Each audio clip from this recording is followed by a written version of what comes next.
Hey guys, tonight you find yourself standing before the iron gates of a vast Fifth Avenue mansion, though the city beyond feels less like modern America than a cold medieval town pressed beneath winter clouds. Stone walls rise pale through river mist. Mud clings to your boots. Horse breath drifts white beside polished carriages. Smoke curls into soot-dark air, while gas flames tremble behind glass like torches guarding a noble keep. Somewhere farther downtown, bells mark the hour, and the sound travels faintly between roofs, chimneys, and frozen streets. You pull your coat closer. Damp wool scratches your neck. The gatekeeper studies you with the patient suspicion of a castle porter, deciding whether you are a guest, a servant, or an unusually well-dressed thief. Gilded Age travel brochures really oversold this experience. You probably would not last a week out here without warm rooms, clean water, and someone quietly removing the mud before you notice it. So, before you get comfortable, take a moment to like the video and subscribe, but only if you genuinely enjoy what I do here. You can also leave a comment telling everyone where you are listening from and what the local time is there.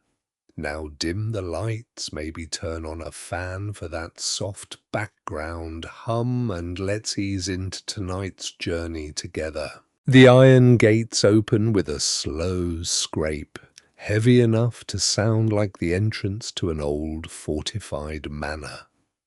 You step forward beneath carved stone pillars crowned with lamps, and the avenue disappears behind you. Inside the enclosure, the noise of wheels and shouting drivers softens. Snow has not yet begun, but the air carries that metallic stillness which often comes before it. A groom leads a dark horse toward the stable court, its hooves striking the paving stones with measured taps.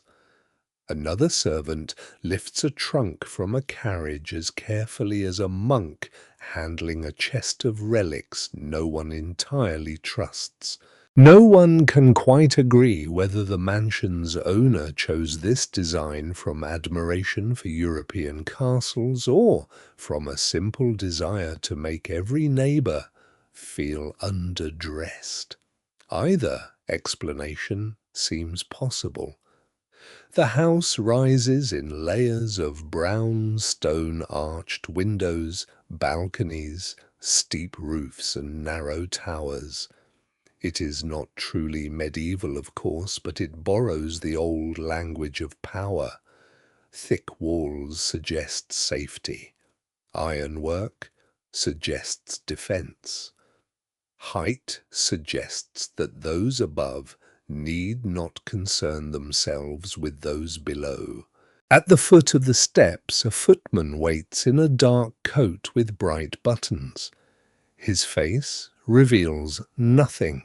The discipline of great households depends upon servants appearing calm, even when a wheel breaks, a guest arrives early, or a cook threatens to resign over fish. You climb toward the entrance, feeling the cold settle in your fingers. The brass knocker is shaped like a lion's head, a small heraldic beast polished by gloved hands. The oak doors open before you touch them. Warmth reaches you first, followed by beeswax, coal smoke, damp fabric, furniture polish, and something savory drifting from distant kitchens. For one quiet instant, the entrance hall resembles the great hall of a prosperous lord. Rugs soften the stone. Tall candles burn in silver branches. Dark carved wood rises around you. Yet, beneath this appearance lies an invisible machine of bells, speaking tubes, schedules, keys, and servants moving through passages you cannot see. A maid steps close to take your outer coat. Her hands are red from cold water, though the room is warm. She lowers her eyes, folds the heavy garment over one arm, and disappears through a side door. The motion is smooth enough to seem effortless, which is precisely the point. In this house, comfort must appear to happen by itself. Fires are already burning, lamps are already trimmed, floors are already dry. Mud vanishes as completely as an inconvenient relative omitted from a family portrait. You pause beneath a ceiling painted with clouds and pale figures. The effect is meant to lift the gaze upward, much as vaulted church roofs once drew attention toward heaven. Here, however, the higher power is family wealth. Marble columns frame the staircase. Bronze figures hold lamps. A clock ticks inside a carved case, though the household follows time less by monastery bells than by dinner hours visiting, rules, train departures, and the stern expectations of society. Still, older habits linger in curious forms. Near the door rests a small silver bowl filled with salt, placed there by a superstitious housekeeper who believes it discourages bad luck from crossing the threshold. Some swear that she also tucks a bent iron nail beneath the front mat whenever a disliked guest is expected. The master of the house laughs at such notions, but he never orders the nail removed. Great fortunes may trust banks, railroads, and steel, yet even millionaires hesitate to argue with a servant who knows every key. A low bell sounds somewhere behind the wall. Almost immediately, a young man in livery appears at the corridor's end, receives a whispered instruction, and vanishes again. The system resembles the bell ropes of an abbey where each sound sends someone toward a duty. Here, one bell may request tea, another coal, another hot water, and another the immediate rescue of a guest who has been trapped in conversation with an elderly aunt. You move deeper into the hall, while wet footprints fade behind you under a servant's cloth. Outside, the gate closes and the city returns to a distant murmur. Beyond these walls, drivers stamp their feet for warmth, shopkeepers count the day's coins, and labourers make their way through slush toward crowded rooms. Within every flame, carpet curtain and polished surface creates distance from that world. The mansion does not merely shelter wealth, it performs it. Each locked door, guarded entrance, silent servant, and measured gesture tells you that the family inside has purchased not only comfort, but separation. As you reach the first landing, the lion-headed knocker sounds below. Another carriage has arrived. The household stirs without appearing to move, and you continue upward into the golden quiet. Behind you, the half-burned candle beside the stair gutters once, and a small grey dog slips quietly through the doorway, deciding without invitation that it will follow you farther inside tonight. You climb the last steps while the little grey dog follows as though it has accepted a minor position in the household. At the landing, the air grows warmer and heavier with wax, coal, and perfume. The corridor opens into a sequence of rooms, each doorway seeming to lead into another kingdom. The first chamber is a reception room lined with carved walnut. Paintings hang above cabinets, mirrors rise between windows, porcelain figures occupy shelves, and bronze lamps stand beside chairs no one appears willing to use. Every surface bears something expensive. A silver box holds calling cards, a crystal bowl holds flowers brought from a greenhouse. A marble bust watches with the patient expression of someone dead for centuries and still unimpressed.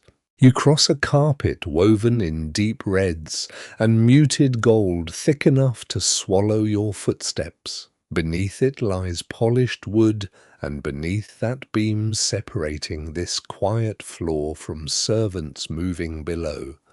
The house is designed so labor disappears as the seams of a fine cloak hide beneath fur. Warm rooms feel natural only because coal is carried, grates are cleaned, ashes are removed, and fires are awakened before guests arrive. A footman opens another door, and you enter a gallery stretching along the mansion. Enormous portraits show the family dressed as if they belong to an older and nobler age. One gentleman rests a hand on a painted stone column. A lady wears pearls and velvet beneath a sky more dramatic than any weather Fifth Avenue provides. Their children stand beside an illuminated book, though no one can quite agree whether they ever opened it.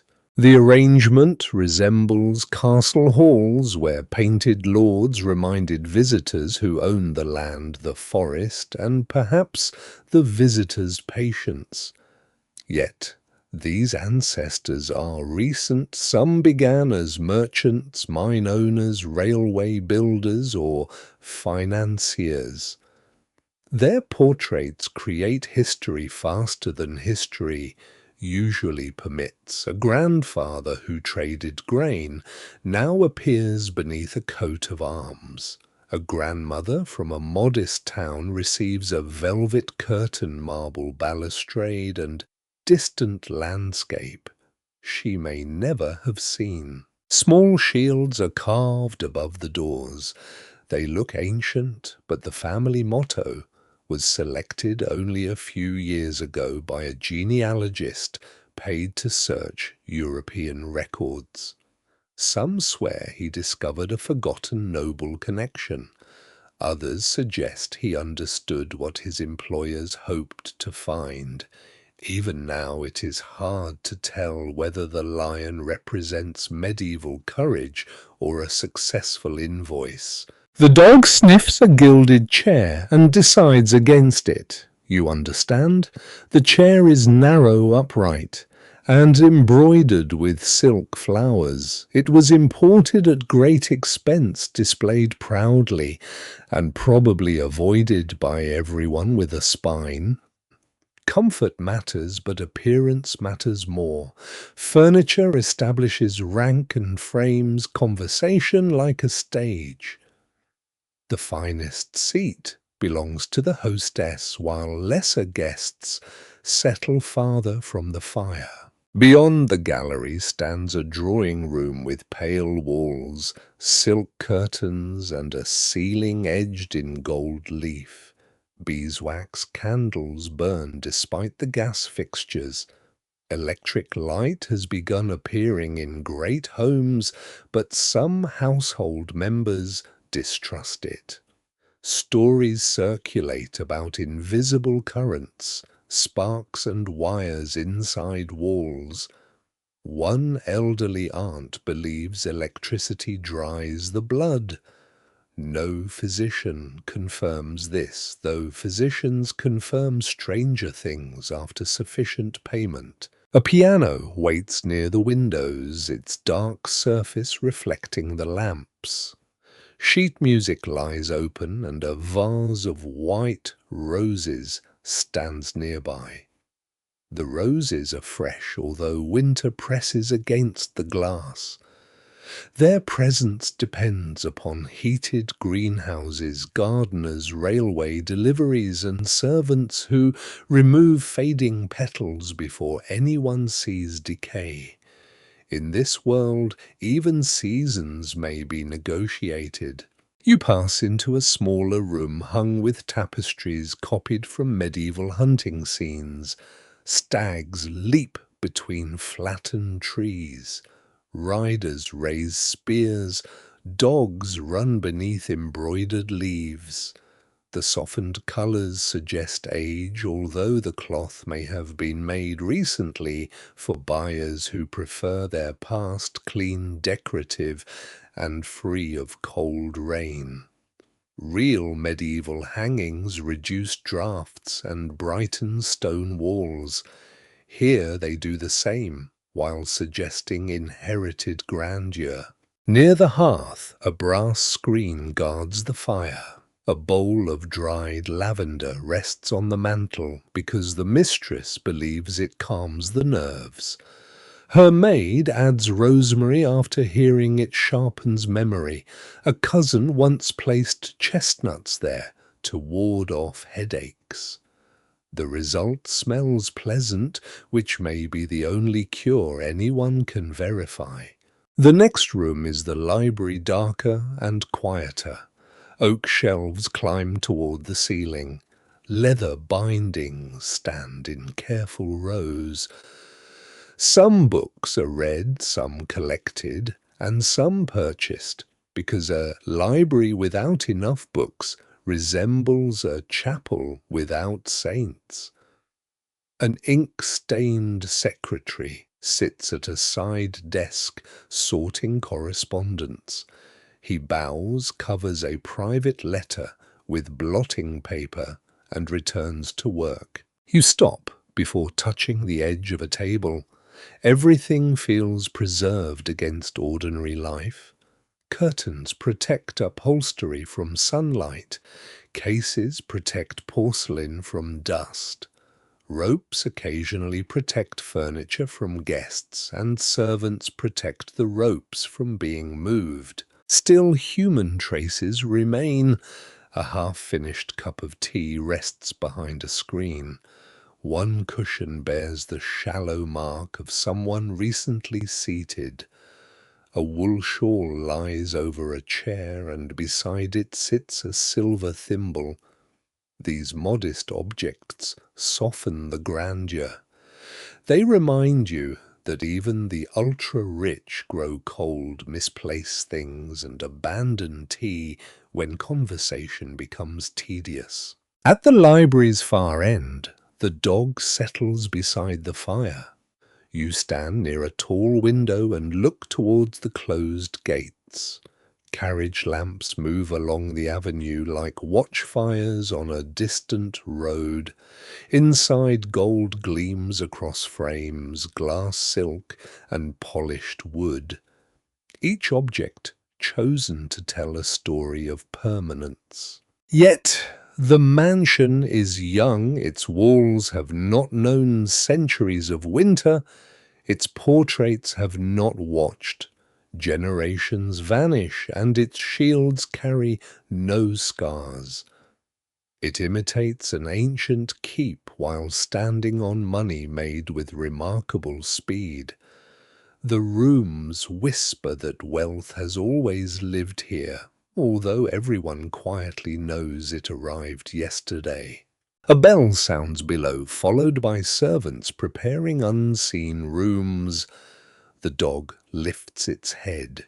You turn from the window and continue toward the hidden stair, where the polished world above depends upon another world waiting underneath. You leave the library's fire behind and follow the footman through a narrow door almost hidden in the panelling. The little grey dog slips through before it closes. At once the house changes. The carpet ends, the air cools, and the scent of beeswax gives way to coal dust, boiled onions, soap, damp linen, and hot iron. A steep staircase turns downward behind the grand rooms. Its steps are plain wood, worn shallow at the centre by countless hurried feet. Servants use this stair so guests need not see trays carried, ash buckets lifted, or chamber pots removed. Above the mansion appears effortless. Here every comfort has weight. You descend carefully, one hand on the rail. A maid climbs past with folded towels, followed by another carrying hot water. Their dresses are dark and their shoes practical. No silk, no velvet, no decorative chair designed by an enemy of the human spine. Down here, furniture must survive work. At the bottom lies a corridor lit by gas jets turned low. Bells hang in rows along one wall, each connected by wire to a room above. Labels identify the rooms above. When a bell trembles, a servant looks up immediately. The sound is tiny, almost delicate, yet it governs the basement with the authority of monastery bells calling monks to prayer. One bell quivers now. A young footman checks the label and hurries away with a silver tray. Orders travel in murmurs and practiced gestures. The household depends upon speed, without noise, presence, without visibility, and labour without complaint. It is a difficult art, rather like becoming a ghost while still carrying soup. You move toward the kitchen, where heat gathers beneath soot-black rafters. Copper pans shine along the walls. Knives rest on a wooden table. A great range burns at the far end, attended by a cook whose white cap seems large enough to command its own staff. Pots simmer with sauces, stock, vegetables, and fish. Bread cools beneath cloths nearby. The cook does not notice you at first. She is studying a fish with deep suspicion, as though it has personally disappointed her. A kitchen maid plucks herbs from a basket. Herbs lie beside less certain remedies. Some servants believe a sprig of rue near the stove prevents quarrels. Others insist that spilling salt invites misfortune unless a pinch is thrown over the left shoulder. The cook throws salt over both shoulders, perhaps because she works with everyone. No one can quite agree whether the basement's oldest superstition concerns the oven or the dumb waiter. Some swear bread will fail if anyone whistles before dawn. Others say the dumb waiter cable groans when bad news is coming. Tonight it groans beneath a heavy platter. You pass the scullery, where two women scrub pans in water already grey with grease. Soap bites their reddened hands. A basket of rushes stands near the door, used to absorb spills before the floor is swept. Despite modern machines, cleanliness still depends upon brushes, hot water, and patience. Beyond the scullery is the servants' hall. A long table fills the room, surrounded by plain chairs. Here, the staff eats after the family has finished, often from food sent down from above. Bread stew, cold meat, and tea appear without silver domes. The meal is simpler, but the chairs are more comfortable, which may be the basement's quietest victory. A housemaid sits near the fire, darning a stocking. Beside her, a groom rubs warmth into his hands. Wet wool hangs from pegs, boots dry near the hearth. Yesterday's newspaper lies beneath a cracked teapot. The servants know more about the family than the family suspects. Wages depend upon silence, though gossip moves after midnight. The grey dog receives a scrap of meat from the groom and decides this is the finest room in the mansion. You cannot entirely disagree. The smaller, crowded room feels lived in. Someone has pinned a cheap holy card beside the mantel. Someone else keeps a lucky coin beneath a cup. A maid wears a tiny charm sewn inside her collar, said to prevent fainting and unwanted proposals. You continue along the back passage toward the pantry, where silver is counted, polished and locked behind iron keys. The butler watches like a monastery treasurer, guarding sacred vessels. Silverware and candlesticks gleam beneath lamplight.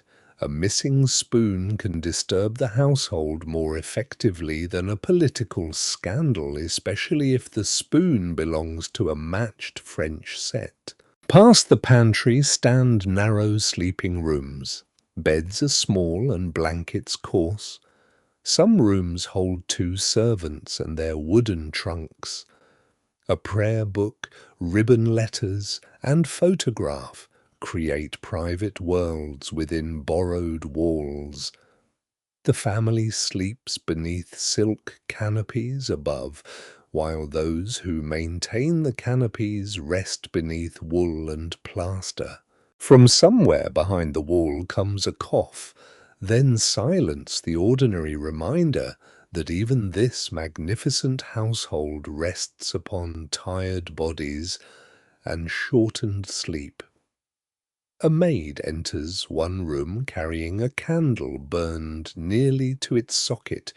You recognize it as the same half-burned candle that flickered near the grand staircase. Nothing is wasted here. Candle ends are saved, soap scraps pressed together, dripping collected cloth patched and kitchen fat rendered. Wealth upstairs produces thrift below. 2 sharp rings sound from the bellboard. The corridor wakes at once. A tray rises in the dumbwaiter. Coal is lifted. Water is carried. Doors open and close. The hidden house begins moving faster beneath the visible one. You stand aside as servants pass, and the dog sits at your heel. Through the ceiling comes the muffled sound of piano music, soft and elegant. Down here pans strike boots, hurry, and the range breathes heat into the night. The 2 worlds remain separated by plaster wood and custom, yet every note above depends upon hands below. At last, the butler gestures toward another staircase leading upward. You begin to climb, carrying with you the smell of soap, onions, coal smoke, and damp wool, while behind you the bells continue their quiet commands. You climb from the servants' passage and emerge into a corridor where the mansion has begun to change from night to morning. The gas lamps still burn low, but pale winter light presses against the curtains. Somewhere below, the little grey dog pauses, torn between following you and remaining near the kitchen scraps. Hunger wins. It is a practical creature. A maid moves ahead, carrying a brass warming pan filled with hot coals. She slides it between cold sheets in a bedroom, then withdraws it before the linen can scorch. The custom resembles the old practice in stone castles where beds must be warmed against damp air, and mice occasionally regard blankets as inherited property. Here the mattress is softer, the curtains heavier, and the mice better discouraged, but winter remains winter. You enter a dressing room adjoining the master's chamber. The room smells of shaving soap, starch, leather, and coal smoke. A valet has already laid out clothing in careful order: shirt, waistcoat, trousers, collar, cuffs, cravat, socks, boots, coat, gloves, and watch chain. Nothing is left to chance.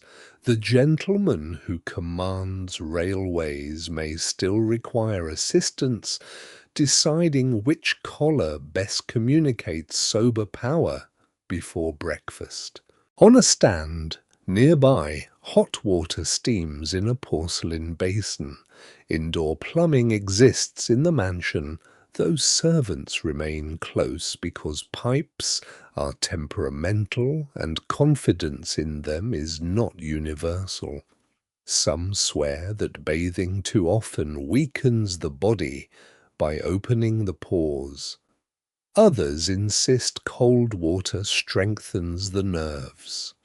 No one can quite agree whether either belief is true, so wealthy people generally choose warmth and call it prudence. The master wakes behind bed curtains while the valet opens the shutters. Grey daylight enters reluctantly. Fires have already been built in the grate. Ashes from yesterday were removed before dawn, fresh coal carried up the back stairs, and kindling arranged so the room might feel naturally warm at the exact moment its owner notices the weather.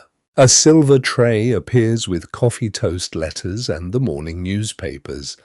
The papers have been ironed by a servant to dry the ink and remove creases. This also prevents black marks from staining the reader's fingers, a small domestic miracle accomplished with a hot iron and no applause. The master glances at financial columns while the valet waits. One empire is dressed as another is examined. Across the corridor, the mistress begins her own morning ritual. You enter quietly behind her maid and find a room softened by curtains, rugs, perfume bottles, hairbrushes, ribbons, and pale morning firelight. Her bed is enclosed by silk hangings. A wool shawl lies across the foot because even silk cannot negotiate with a draught. Her maid brings chocolate and thin bread on a tray. Letters have been sorted into invitations, household matters, charitable requests, bills, and messages from people whose names require immediate attention. Calling cards sit beside the tray like small paper keys to the city's social doors. The mistress reads while her hair is brushed in long, measured strokes. It falls over her shoulders, then is divided, pinned, coiled, and shaped. Hair pieces rest in boxes nearby. Some are made from the owner's own saved hair. Others are purchased.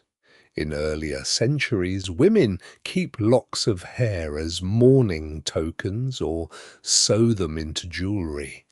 Here, hair may become memory ornament or architecture, depending on the afternoon schedule. A maid holds up two morning gowns. One is dark blue wool trimmed with braid. The other is soft grey with narrow pleats.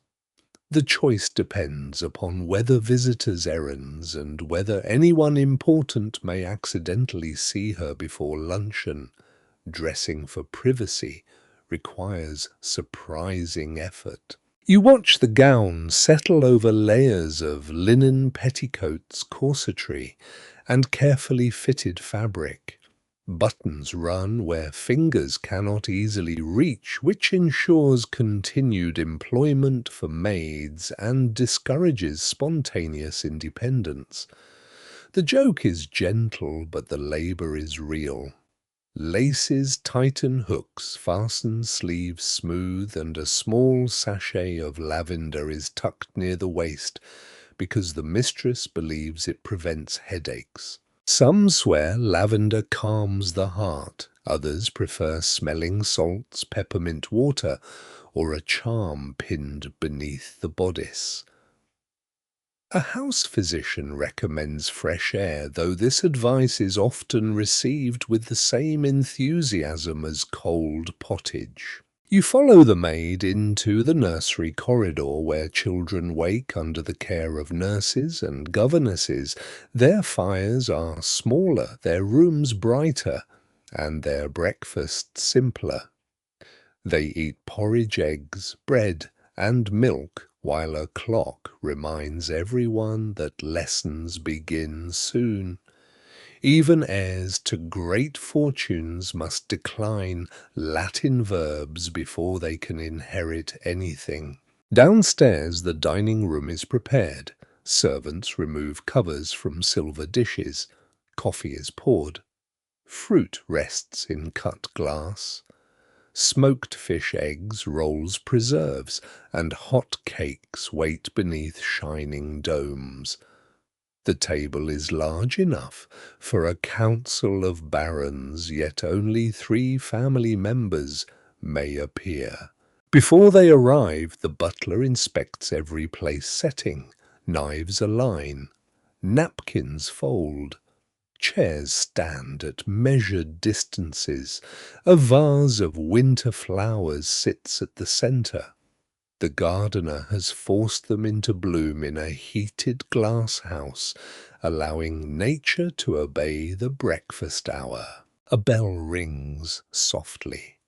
The family enters separately and without haste. The master carries a newspaper. The mistress brings letters.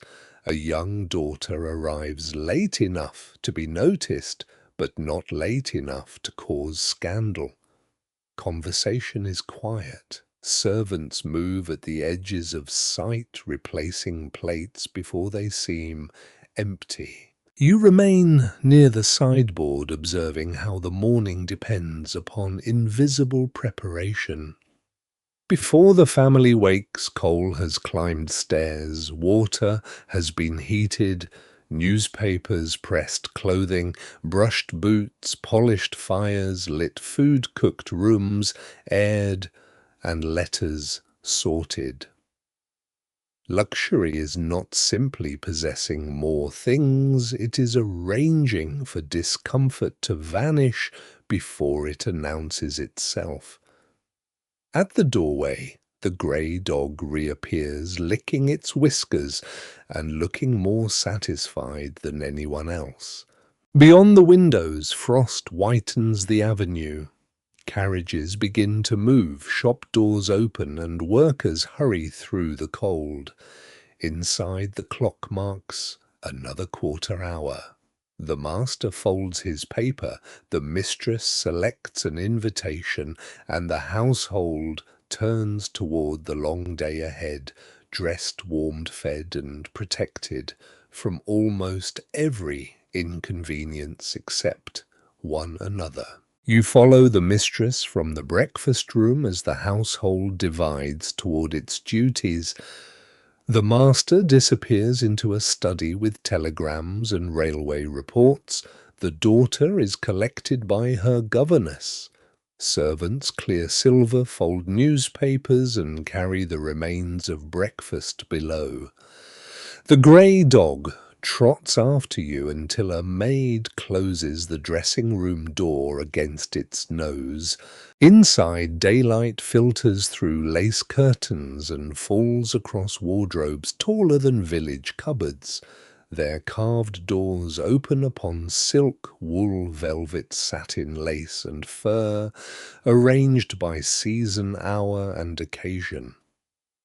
A medieval noblewoman might own fewer gowns, but guard them just as carefully, for cloth has long been a visible form of wealth. Here industrial fortunes multiply the choices until getting dressed resembles organizing a small military campaign. The mistress stands before a long mirror while her maid brings out a walking dress of plum-coloured wool. It is fitted close through the bodice and trimmed with black braid. The skirt spreads over hidden supports, and the sleeves narrow toward gloved wrists. Every seam has been shaped to suggest elegance without effort, though many hands have cut, stitched, pressed, altered, brushed, and stored the garment. You move closer to the wardrobe and notice cedar blocks tucked between folded clothes. They protect wool from moths and leave a forest scent beneath the perfume. Some servants add lavender camphor or dried rosemary. One elderly seamstress swears that a chestnut placed in each drawer keeps insects away. No one can quite agree whether the chestnuts work, but they remain because removing them would invite blame for the next damaged sleeve. The maid fastens a row of buttons along the mistress's back. Her fingers move quickly. Beneath the gown lie linen corsetry padding and petticoats, each layer shaping the body into the silhouette expected by fashion. The effect is impressive, although breathing deeply becomes a privilege best postponed. Society demands composure even when clothing has entered into a private disagreement with the ribs. At a side table rests a collection of gloves. Pale kid leather for calling, darker leather for walking, embroidered pairs for evening, and long white gloves for balls. Gloves protect the skin, complete the costume, and regulate contact. A bare hand carries intimacy. A gloved one allows distance, which is useful in a world where people shake hands warmly while judging one another's grandparents. The mistress chooses a pair the color of cream. Her maid dusts them lightly with powder so they slide over the fingers. A small split near one seam has been repaired so neatly that only someone searching for weakness would notice it. Fortunately, high society contains several such people. Next comes the hat. It rests in a round box surrounded by tissue paper decorated with velvet ribbon feathers and a small artificial bird. The bird gazes outward with glass eyes and the resigned dignity of a saint's relic displayed in an uncertain chapel. Some hats carry entire arrangements of wings, flowers, lace, and beads. Their wearers must enter carriages sideways and trust that door frames respect fashion. The mistress pins the hat into her arranged hair.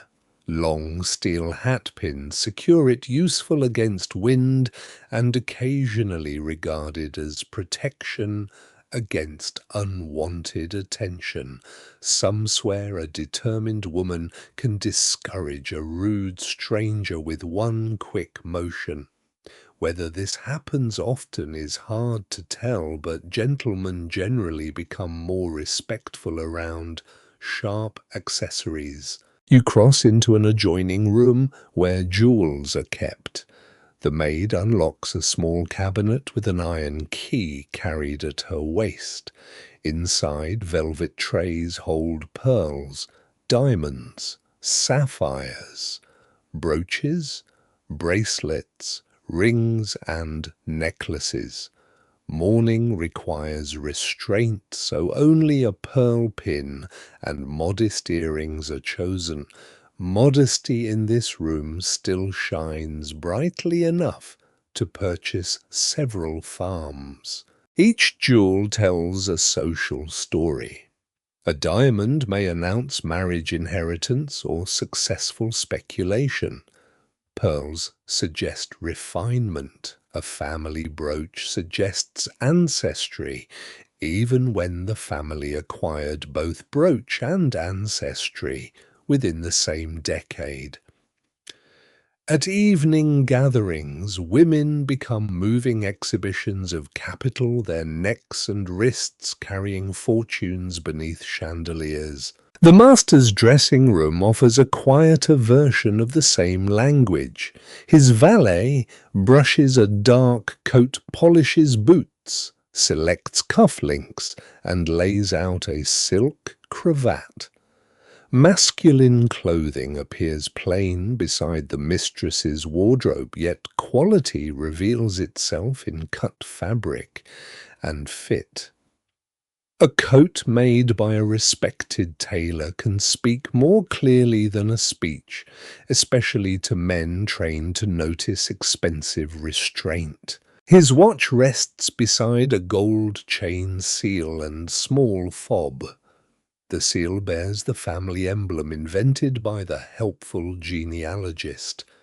It presses wax upon private letters like a medieval lord's signet, though most business now travels by telegram and typed correspondence. Old symbols survive because new money enjoys ancient costumes. The valet checks the master's collar, which is starched to a firmness approaching defensive architecture. Detachable collars and cuffs allow frequent laundering without washing the shirt. This saves fabric, though it creates edges capable of punishing an inattentive neck. The master accepts the discomfort. Authority, like sainthood, often requires stiff garments. In the daughter's room, brighter fabrics wait. Her dresses are carefully judged for age, season, and marital prospects.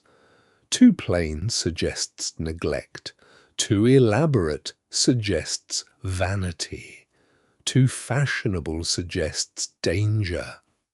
A mother must guide her between these cliffs while pretending the journey is natural.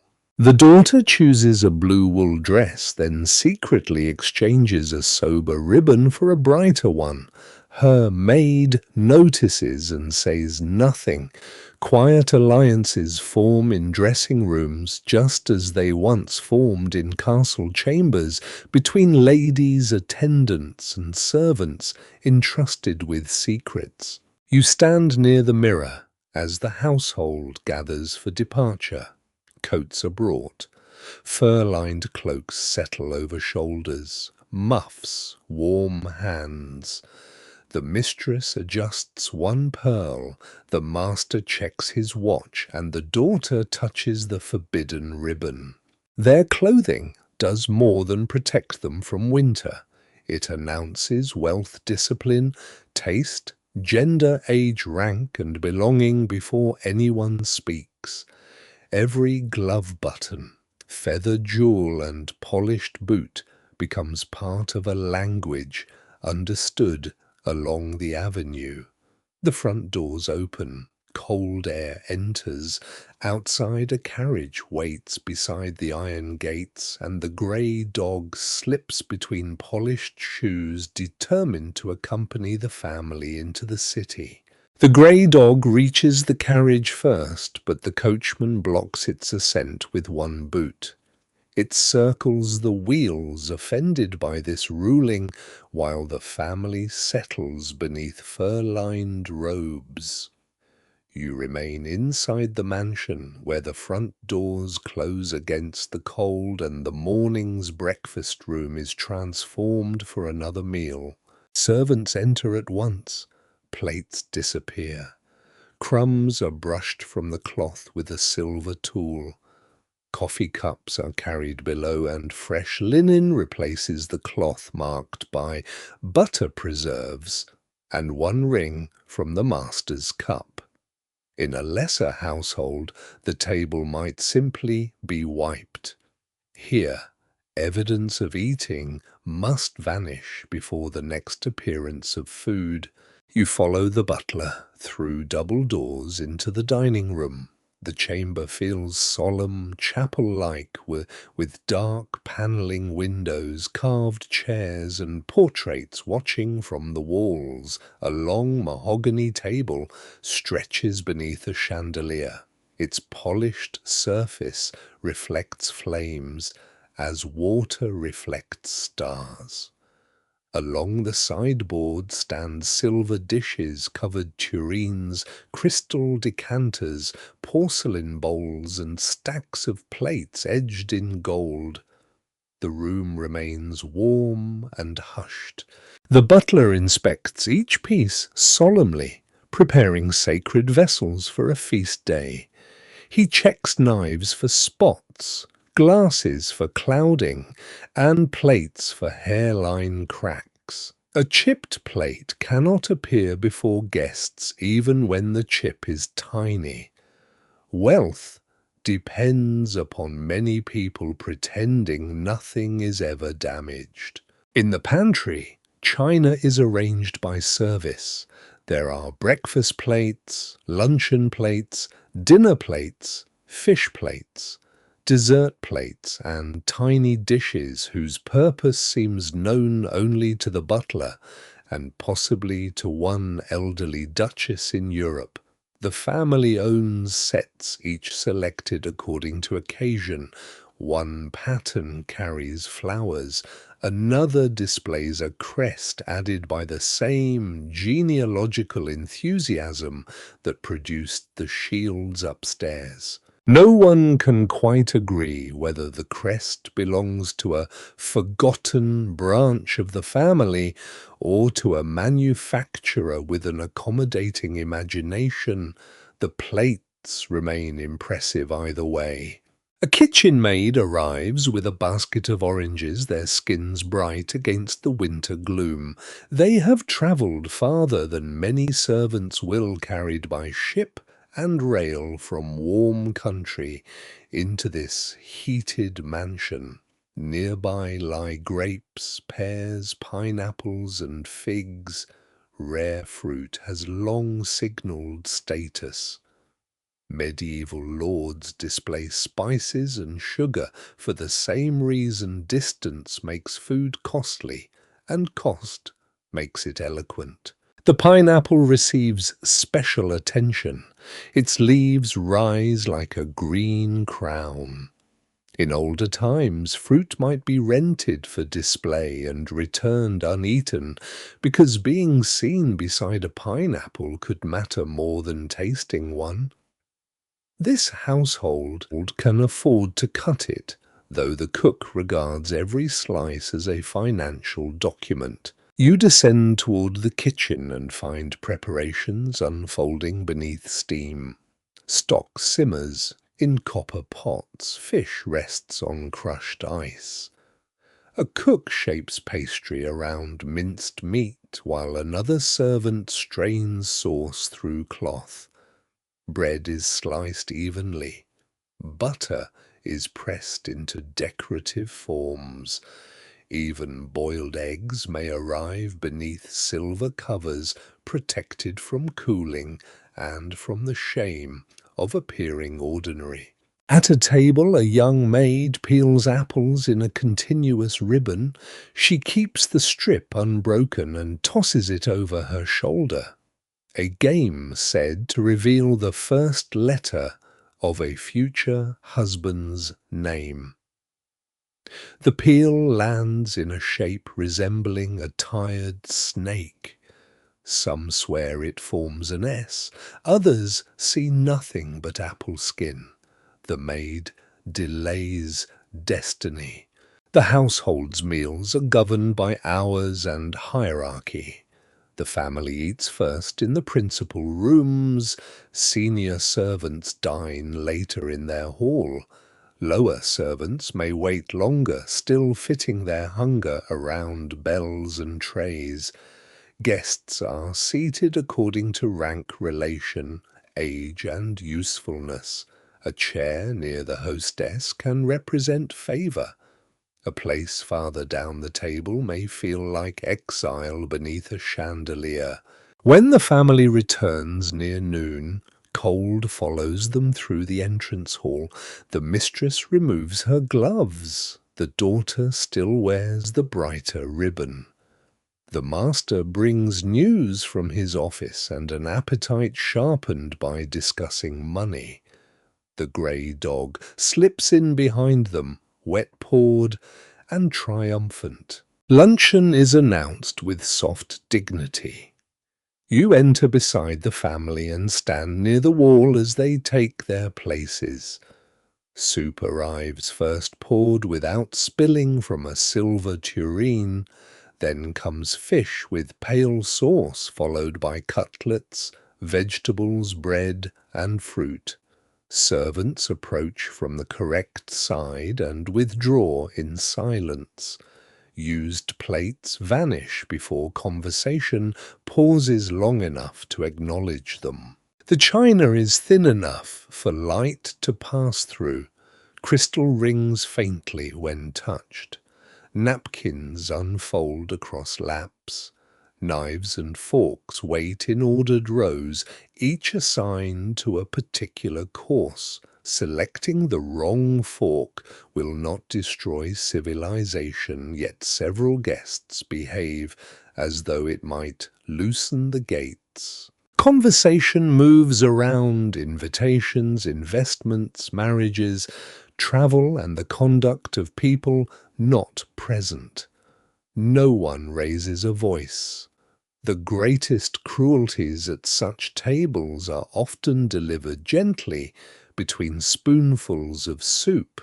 The daughter reaches for bread before the hostess begins, then stops.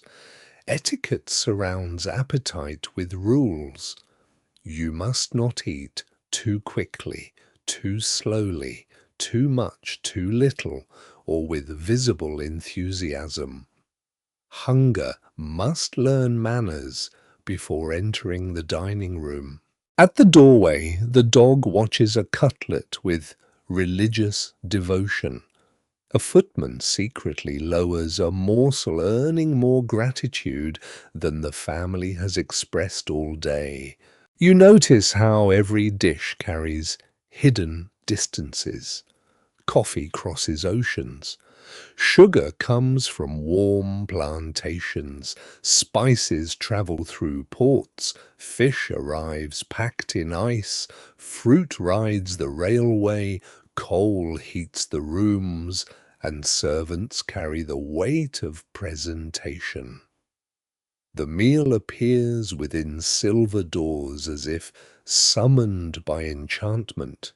But its true ingredients include labor, transport, discipline, and separation. When luncheon ends, finger bowls appear with warm water and lemon. The family rises, leaving plates half finished. Below stairs, leftovers will be sorted, saved, eaten, or transformed. Upstairs only, the impression remains abundance without effort, appetite without urgency, and wealth arranged so beautifully that exclusion looks like good taste. The grey dog follows the final platter toward the pantry, while you remain beside the cooling table, listening as the distant carriage bells gather again beyond the iron gates. The carriage bells sound beyond the windows, and a footman opens the front doors before the family reaches them. Cold air crosses the entrance hall, stirring the flame of the half-burned candle beside the stair. The mistress gathers her fur-lined cloak. The master pulls on dark gloves.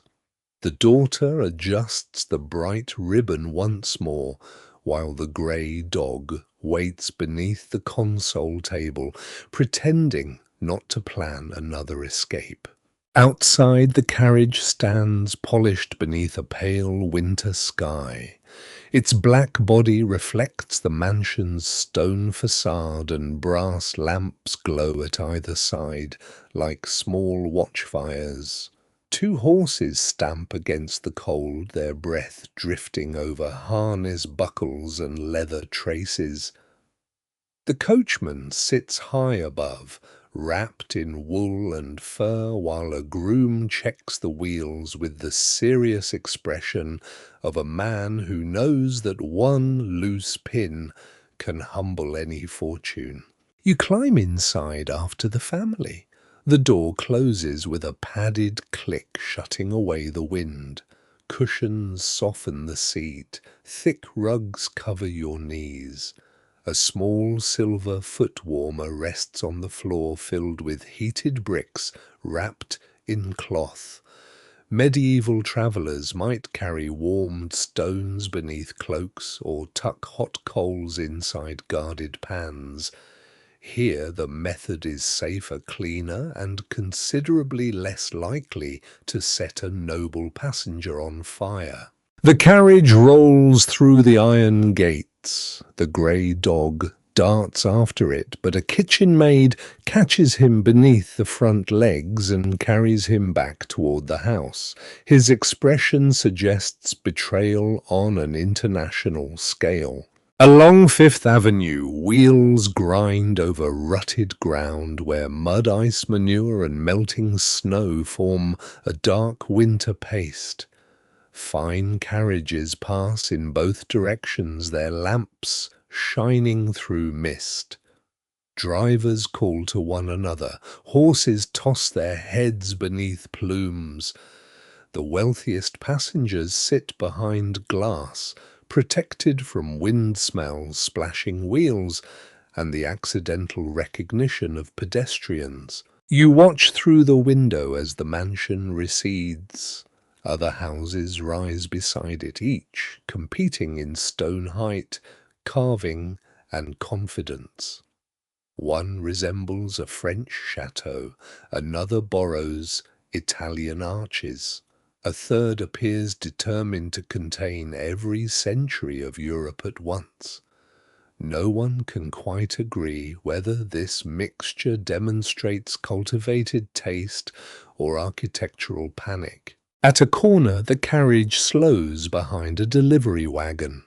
Men unload crates of wine, sacks of flour, blocks of ice, and baskets of produce for nearby households. Everything consumed behind silver doors must first arrive through public streets. Ice is cut from frozen rivers or stored from winter, packed in sawdust and carried to basement iceboxes. Milk comes before dawn. Coal arrives blackening hands and pavement. Luxury travels by cart before it appears on porcelain. A wheel ahead sinks into a rut. The delivery wagon leans and one wooden spoke cracks with a sharp report. The horses start, but the coachman steadies them. Two labourers jump down into the mud. One kneels beside the broken wheel while another places a stone beneath the axle. Fine carriages gather behind them, and impatience moves through velvet interiors. Your master taps the window frame. He is accustomed to trains obeying schedules and employees obeying telegrams. Mud, however, recognizes no board of directors. The coachman guides your carriage around the obstruction. A wheel passes close to the labourer's coat, splashing his boots. He does not look up. His hands remain on the axle, red with cold. For a moment the carriage rocks, and you feel the deep rut beneath the cushioned floor. Then the springs settle, and comfort returns. Farther downtown, the avenue becomes louder. Shop signs crowd the buildings. Street vendors stand beside barrows of chestnuts, newspapers, apples, and hot potatoes. The smell of roasting nuts mixes with coal, smoke, horse sweat, wet wool, fish bread, and open drains. Bells ring from streetcars. Iron wheels strike rails. A policeman raises one gloved hand and briefly commands an army of horses. The daughter watches a woman carrying a basket beneath a patched shawl. The woman steps around, puddles with a child at her side. Though the child is nearly grown and already bears a bundle, they disappear behind an omnibus before anyone speaks. The mistress shifts the curtains slightly, narrowing the view. Private carriages do more than move bodies.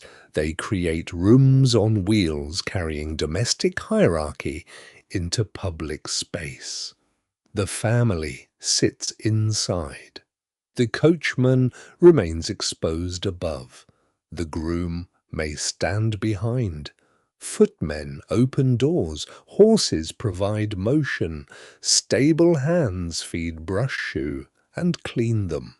A single afternoon visit requires an entire chain of labor, along with an animal willing to cooperate. Some swear that tying a red thread into a horse's mane protects it from the evil eye. Others hang a small charm near the harness or keep a chestnut in the stable for luck. The master dismisses such customs, yet the head groom has fastened a tiny iron crescent beneath the leather strap, where passengers cannot see it. Even modern wealth travels under old protections. The carriage turns toward a market square where awnings sag under dampness and merchants shout prices over one another. Cabbages, smoked fish, coarse bread, onions and barrels of apples fill the stalls. Market tolls are collected nearby, not unlike dues once paid at a medieval town gate. Coins pass from cold fingers into a clerk's box while carts wait their turn. A butcher sweeps straw across the threshold to absorb mud. A baker carries loaves beneath cloth. A woman sells patent remedies from bottles coloured green and amber. One promises strength, another sleep, and another relief from nearly every human complaint except paying for it. The claims resemble old herb charms with better labels. Your carriage does not stop. It glides past the crowd, through steam and shouting toward quieter streets where calling cards will be exchanged in guarded parlours. Behind you the market closes around the broken wagon, the cracked wheel still resting in mud. Above the doorway, a servant waits beside a card tray as still as a carved guardian outside an abbey treasury. Ahead, another mansion waits beyond another iron fence. The coachman draws the reins, hooves slow. The daughter smooths her skirt, the mistress checks her gloves, and the master prepares the expression of a man arriving exactly where society expects him to be. The carriage stops beneath a stone portico, and the footman descends before anyone inside moves. He crosses the pavement, climbs the steps, and presents a card upon a silver tray. You remain in the carriage, beside the family while the decision travels inward. Calling is governed by hours, names, rank, and invisible permissions. A door may be physically open while society remains firmly barred. The card announces who has arrived, but the household must decide whether that arrival deserves warmth, delay, or a polite absence. The mistress sits very still. Her gloves rest neatly upon her lap. The daughter studies the curtains. The ritual matters greatly to everyone.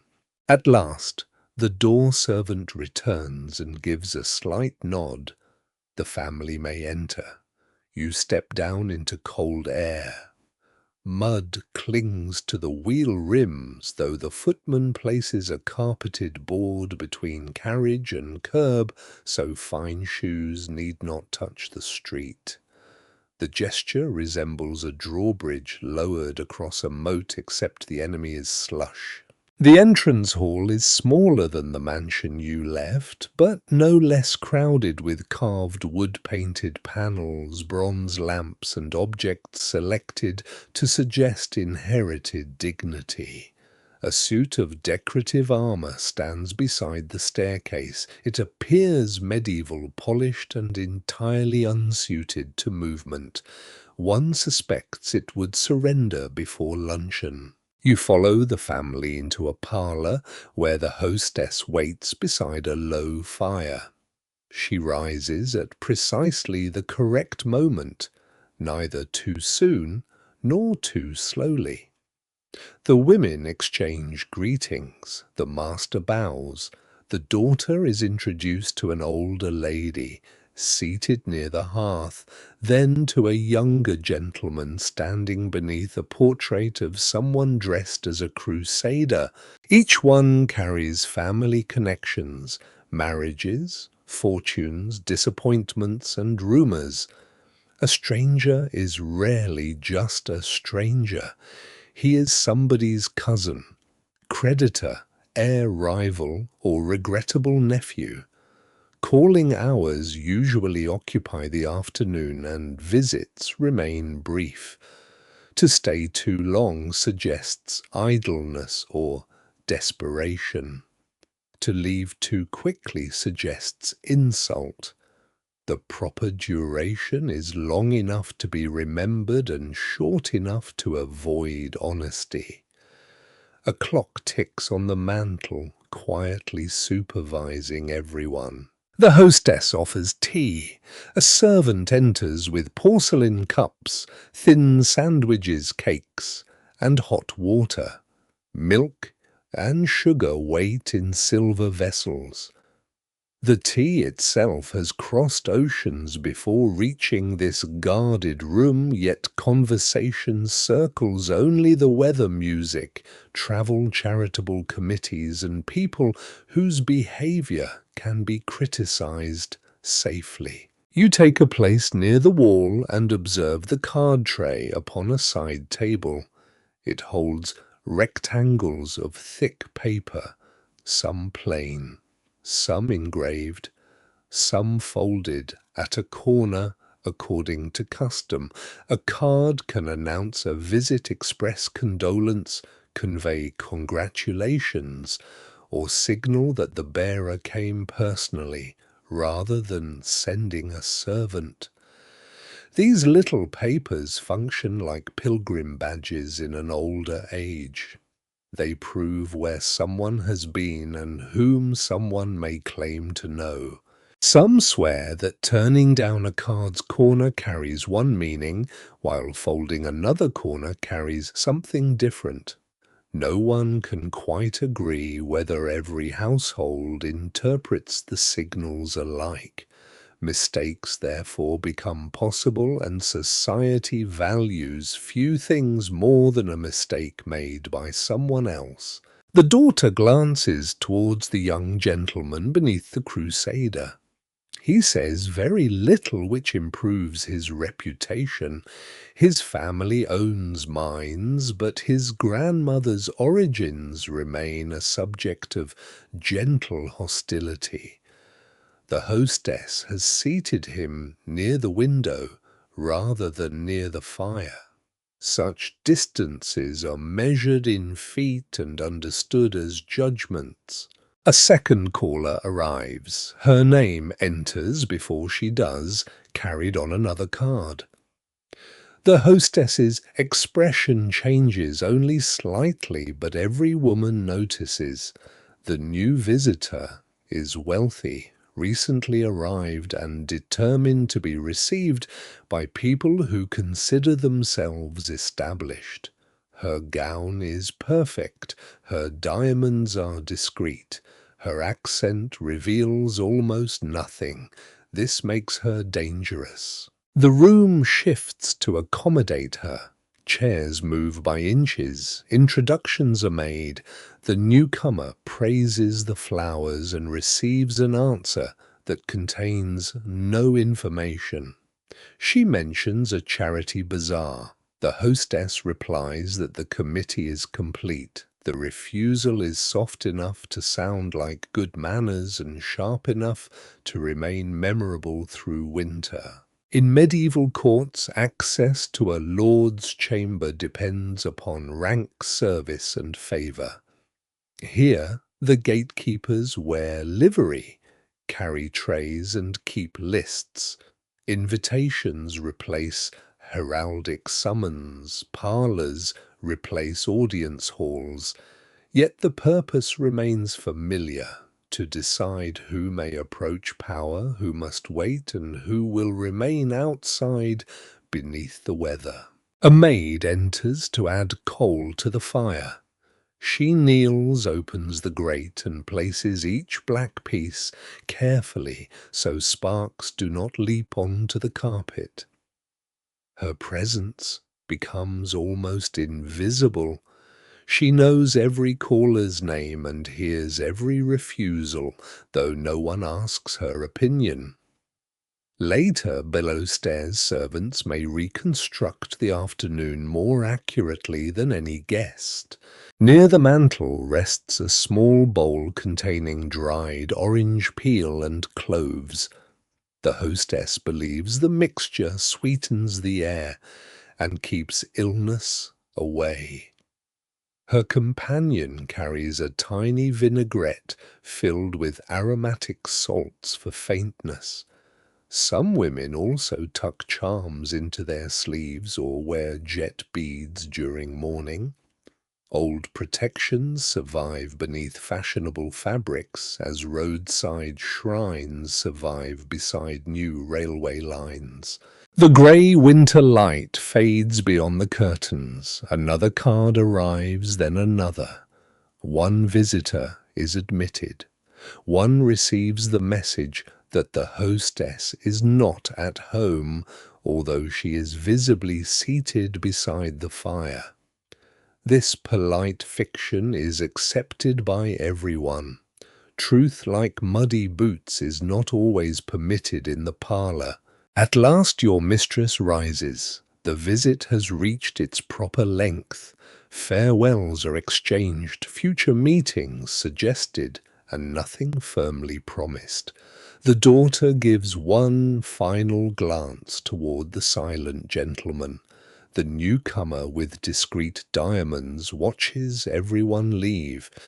You return to the entrance hall, reclaim cloaks, and step toward the waiting carriage.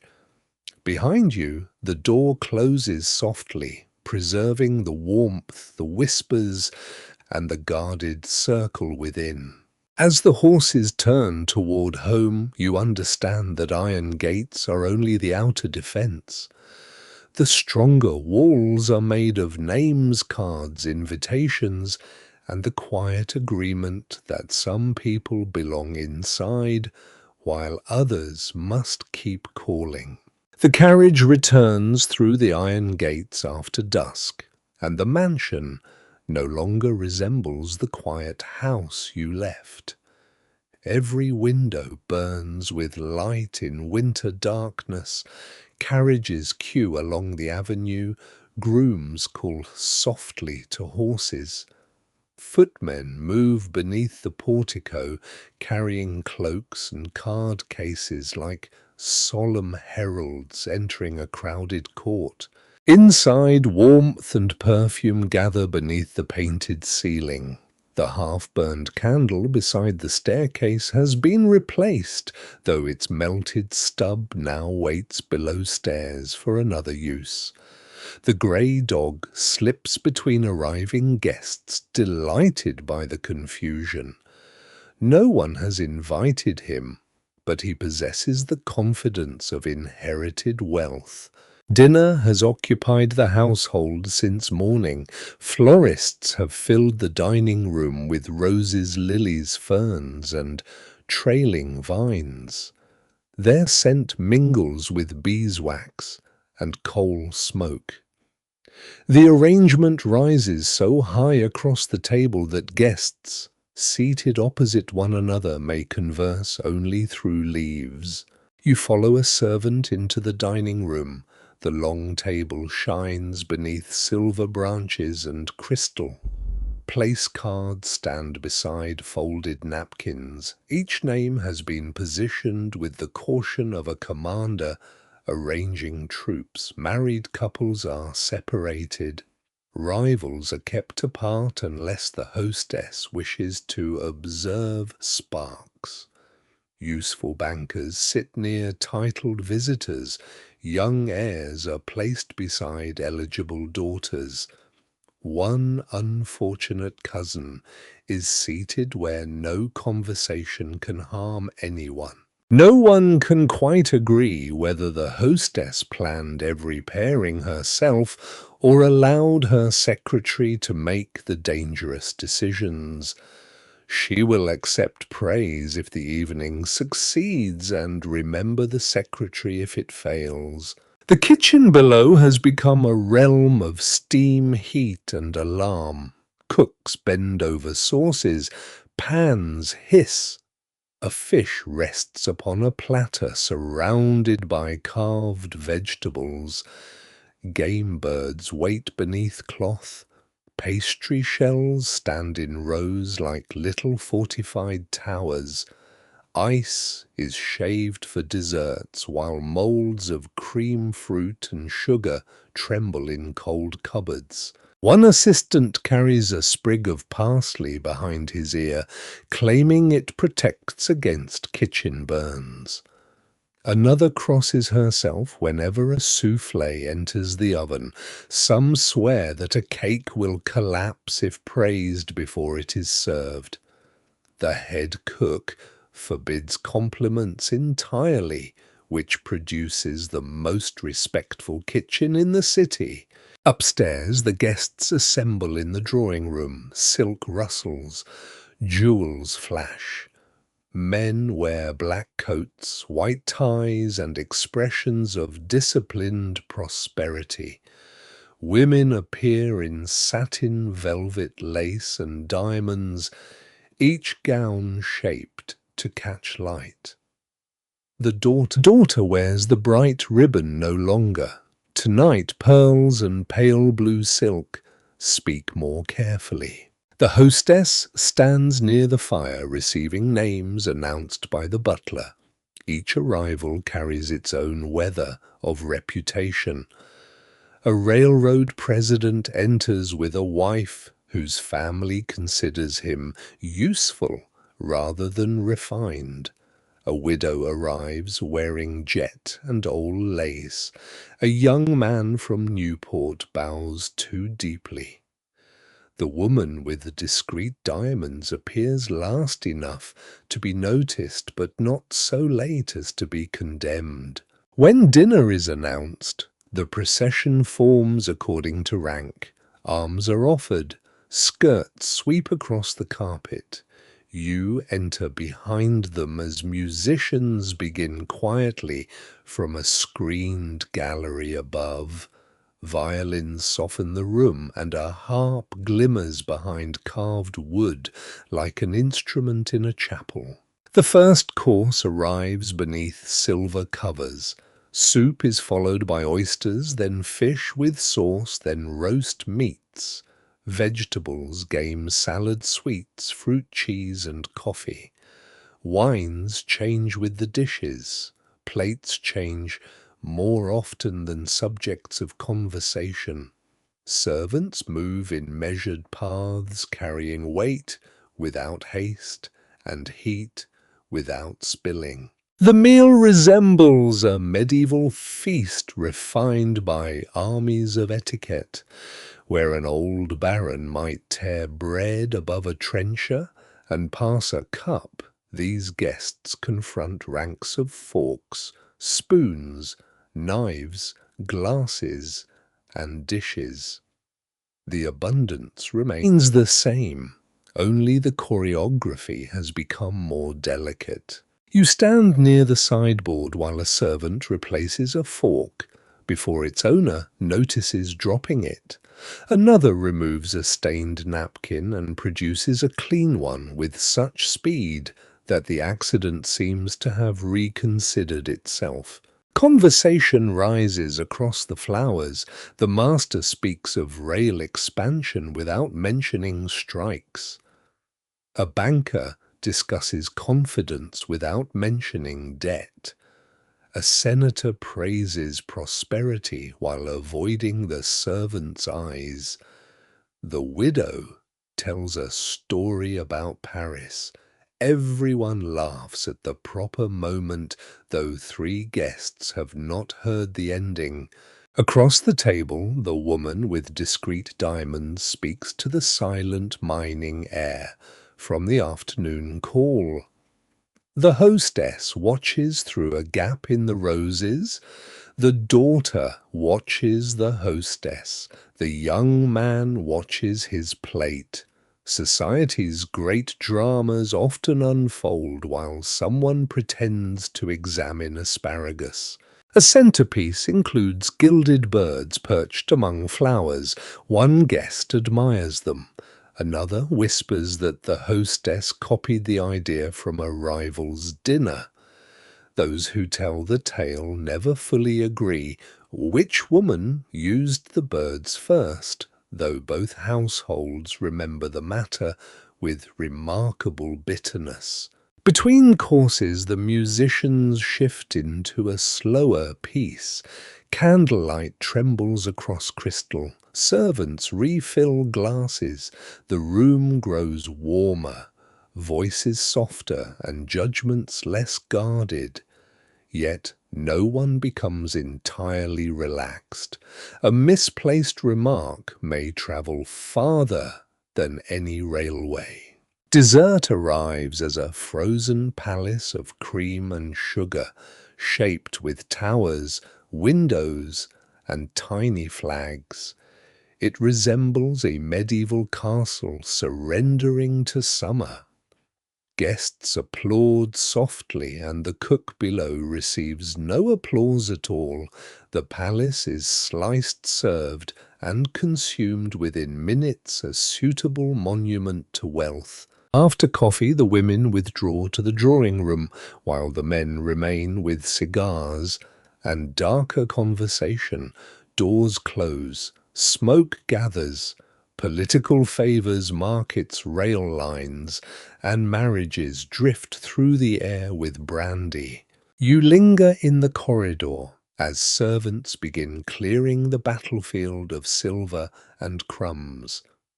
Below stairs, tired hands will polish wash count and store everything before dawn. Upstairs, guests will remember the flowers, the wines, the jewels, and perhaps one delivered insult. The grey dog appears beside you carrying a stolen dinner roll. He settles beneath the staircase while music continues above, and the mansion glows against the winter darkness like a castle determined to convince the entire city that nothing within its walls can ever fade. The last dinner guests rise from the drawing room as carriages gather beyond the gates. Servants open the folding doors, and the mansion changes again. Tables disappear against walls, rugs are rolled back, chairs stand beneath palms, musicians tune violins, a cello, a flute, and a cornet in the gallery, while below them the polished floor waits like a frozen pond. You follow the guests towards the ballroom, where light pours from chandeliers so brightly that midnight appears banished. Gas flames burn behind cut glass, and new electric bulbs shine among them white and steady. Some guests praise the invention, others distrust wires. One elderly gentleman insists electricity draws storms toward a house, though no one can quite agree whether he believes this or simply dislikes change. The room glitters with mirrors, gilt mouldings, silk hangings, and flowers. Every mirror doubles the crowd until the ballroom seems filled with an entire court. Diamonds flash, pearls rest upon satin, white gloves move like pale birds. Men in black coats form dark borders around the shifting colours of gowns. You pause near a marble pillar while the grey dog attempts to enter. A footman redirects him. The dog sits offended but patient, as though waiting for society to recognize an error. The orchestra begins a waltz. A clock marks another quarter of the night. Couples move onto the floor in measured circles. The dance seems free, yet almost nothing about it is accidental. Mothers watch from chairs. Hostesses note who dances with whom, how often, and for how long. Young women carry dance cards. Names are written beside each number, turning romance into an appointment schedule. The daughter stands beside her mother in pale blue silk. Her pearls catch the light, and her expression remains composed. The silent mining heir approaches, bows, and asks for a dance quietly. Her mother glances at his family fortune and position. Permission appears in the smallest nod. They join the turning floor. You watch them pass beneath the chandeliers, separated by gloves etiquette and careful posture. Their steps have been learned. A mistake may be forgiven, but awkwardness is remembered. High society treats memory as a decorative weapon. Near the musicians, a servant opens a tall window for air. Winter enters, mixing with perfume wax flowers. Women cool themselves with painted fans. Fans carry their own silent language, or so some swear. Held one way, a fan may signal interest. Another gesture may suggest refusal. Even now it is hard to tell whether these codes are understood or mainly useful for explaining misunderstandings afterward. You move along the room's edge where older guests observe from upholstered chairs. One widow wears jet beads that shine like black water.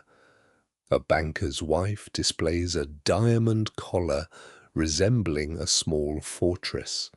A visiting nobleman studies the ceiling while pretending not to calculate the cost beneath it. The woman with discreet diamonds appears near the central mirror. Tonight her jewels are less discreet. She dances with a railway director, then speaks with the hostess beside roses. Their smiles remain pleasant, their eyes remain cautious. A place in this room can be gained through wealth, marriage, persistence, or usefulness, but never without someone deciding the door should open. The next dance is a quadrille. Couples form lines and figures, bowing, crossing, separating, and returning. The pattern resembles an old court dance in a castle hall, though the floor is smoother and the corsets less forgiving. Medieval dancers might follow pipes and drums beneath smoky rafters. Here brass, strings, and polished shoes create a brighter ritual, but the purpose remains familiar: to display grace, rank clothing, and eligible bodies under supervision. In an alcove behind velvet curtains, conversation lowers. You pass close enough to hear fragments about an engagement, a railroad merger, and a hostess who invited the wrong cousin. Private rooms open from the ballroom like side chapels from a cathedral. Guests retreat there to rest, whisper, adjust clothing, repair composure, or say what cannot safely be said beneath chandeliers. A maid waits in one chamber with needles, thread, powder pins, smelling salts and lavender water. A torn hem, loosened button, fainting spell, or headache can be managed without public evidence. She also keeps a silver charm shaped like an acorn believed to protect against envy. The ladies laugh at it, yet several touch it before returning to the crowd. Supper appears near 1 in the morning. Cold meats, oysters, sandwiches, cakes, fruit, champagne, coffee, and ices cover tables in another room. Guests eat standing or seated in small groups. Appetite has escaped some of dinner's rules, though not all. The grey dog finally slips beneath a table and receives half a sandwich from an ally. The orchestra resumes. Shoes cross the floor again. The daughter dances once more with the mining air, while another young man waits beside her mother with patient defeat. Across the room, the hostess notices every movement. She may appear occupied with a senator's wife, but her attention reaches like a castle watchman's lantern. As the hours deepen, flowers begin to droop. Candle stubs shorten beside electric bulbs that do not flicker. Some guests grow flushed, others become quieter. One elderly aunt sleeps upright behind her fan, waking whenever applause begins and joining it with admirable confidence. You stand by the window and look out at the avenue. Carriages wait in darkness, drivers wrapped against the cold horses lowering their heads. Inside the ballroom remains bright as day. The contrast feels magical, though the magic is fed by coal wires, servants, money, and sleepless labor. Near dawn, the final waltz begins. The daughter turns beneath the chandeliers, her blue skirt circling softly. The mining air guides her past mirrors, roses, diamonds, and watchful faces. For a few moments they seem alone, though an entire society is counting every step. When the music fades, applause rises gently. Guests collect cloaks. Names are remembered, alliances adjusted, and rumors prepared for breakfast. The dog returns to your side carrying another stolen roll. You follow the family toward the stairs while servants enter behind them. The brilliant floor empties. Wilted petals fall. In the sudden quiet, the ballroom resembles a chapel after a feast day, still glowing, already tired, and waiting for invisible hands to restore the illusion before morning. By late morning, the ballroom has been returned to order. Petals vanish, glasses are counted, and the polished floor reflects nothing but pale daylight. The family sleeps behind drawn curtains, yet trunks are already being strapped for the journey north. Summer remains months away, but wealthy households plan seasons as carefully as kings once planned campaigns. When warmer weather finally reaches the city, you stand again beneath the mansion's portico.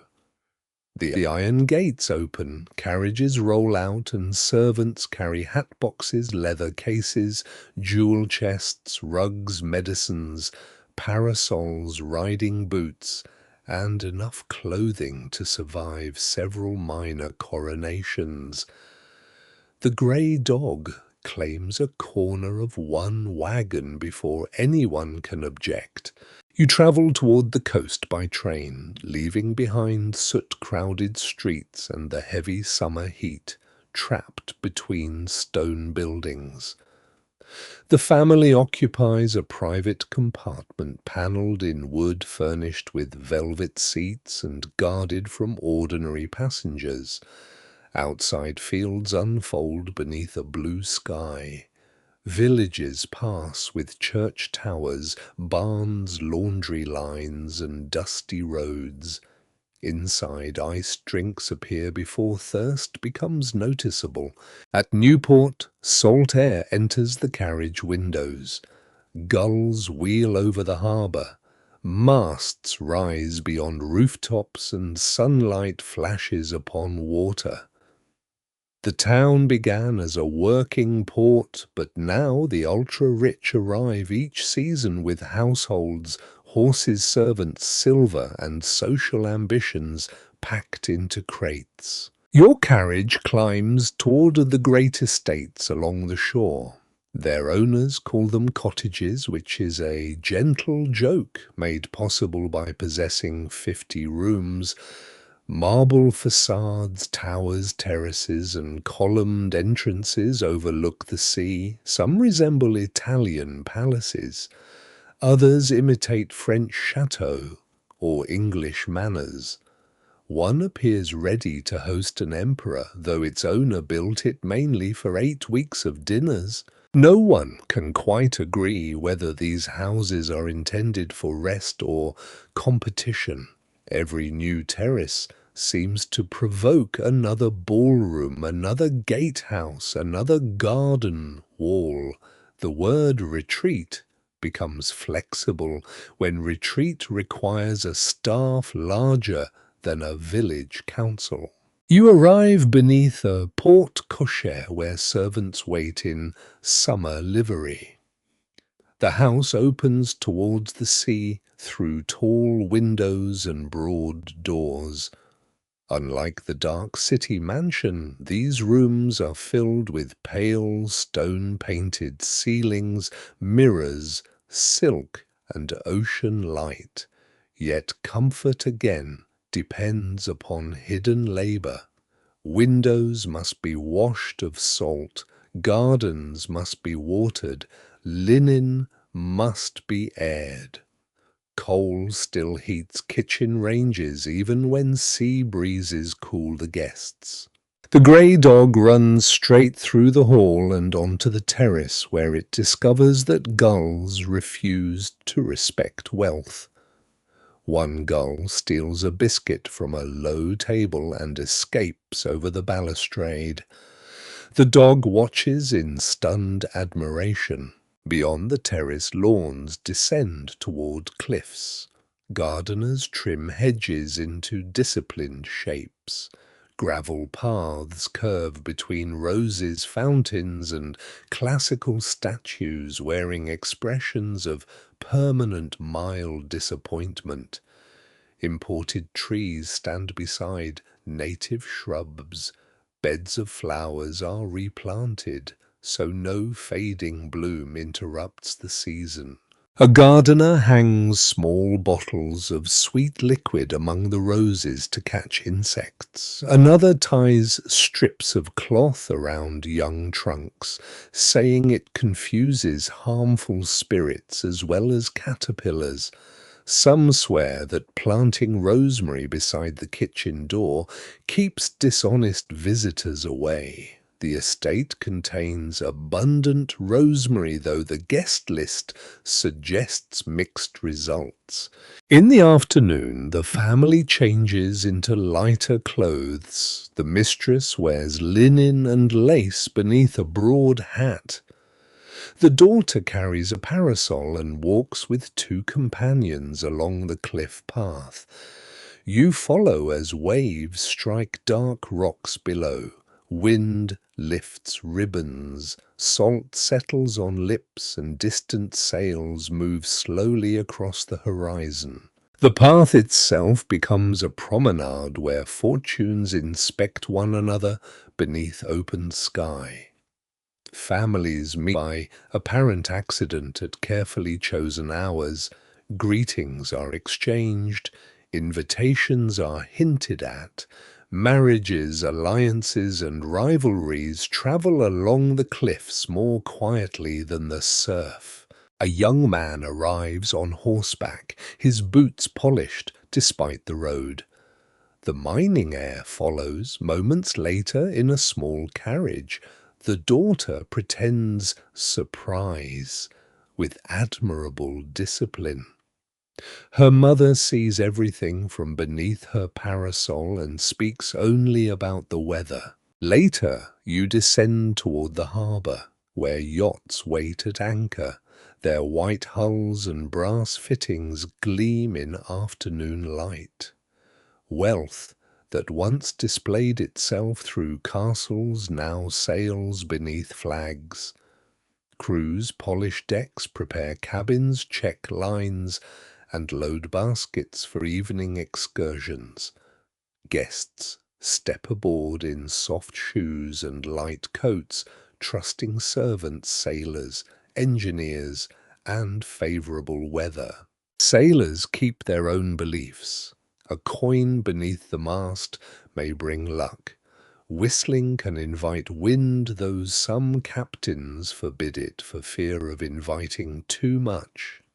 Red skies, seabirds, and the behaviour of cats are studied with more respect than the forecasts of certain gentlemen. Even now it is hard to tell whether the sea rewards superstition, but few crews challenge every custom at once. At sunset, you return to the estate for a garden supper. Lanterns hang beneath trees. Tables stand upon the lawn with cold salmon, bread, fruit, salads, pastries, and champagne. Musicians play from a pavilion. The ocean darkens beyond the hedges, and the first stars appear over the water. Guests speak of tennis matches, races, picnics, and tomorrow's calls. Servants move across grass carrying trays, their shoes damp with evening dew. Behind the house, cooks work in heat, while laundry maids fold pale garments for another day. Seasonal ease requires permanent effort. The daughter walks near the terrace with the mining heir, never beyond the range of watchful eyes. Their conversation disappears beneath music and surf. Those who tell the tale never fully agree whether they discuss affection, family expectations, or merely the wind. Night settles softly. Lanterns glow against marble walls. The estate resembles a coastal keep, built not against armies, but against heat, noise, privacy, and ordinary life. Yet salt gathers on windows, flowers fade, storms form beyond the horizon, and the season will end. You stand at the balustrade with the grey dog beside you. Far below, waves continue their patient work against the cliffs. Farther offshore, a distant buoy bell sounds slow as an abbey bell across midnight water. Behind you, laughter drifts from the lawn, while ahead the dark sea stretches beyond every gate money can build. The buoy bell continues through darkness until morning mist hides the harbour and the summer estate begins to stir. Servants close trunks, wrap silver, fold linen, and carry hat boxes toward waiting wagons. The season has not ended, but the master must travel inland to inspect mines, rail lines, and factories whose profits keep marble terraces bright beside the sea. You leave Newport beneath the sky. The grey dog rides beside the luggage, guarding a basket of sandwiches with devotion. At the station, steam gathers under the roof like smoke beneath a castle gate. Porters move among trunks, parcels, umbrellas, and conductors Iron wheels tremble against rails, bells ring, the locomotive breathes with the patience of some chained beast. Yet you do not enter an ordinary carriage. Beyond the platform waits the family's private railway car, painted dark green and polished until brass fittings shine. A crest appears near the door, recently ancient as usual. The car resembles a manor house placed upon wheels, complete with bedrooms, dining room, drawing room, kitchen, servants, quarters, and an observation platform at the rear. You climb aboard and feel thick carpet beneath your boots. Walnut panels line the walls. Velvet curtains frame wide windows. Lamps hang from carved brackets, and leather chairs are fixed to the floor so sudden motion does not send millionaires rolling toward the pantry. The effect is elegant, though every vase, glass, and silver object has been secured with the suspicion of sailors before a storm. The train pulls away. Newport slides backward through mist, then field stone walls, and scattered farms appear. Inside, a steward pours coffee into porcelain. Fresh rolls arrive beneath a napkin.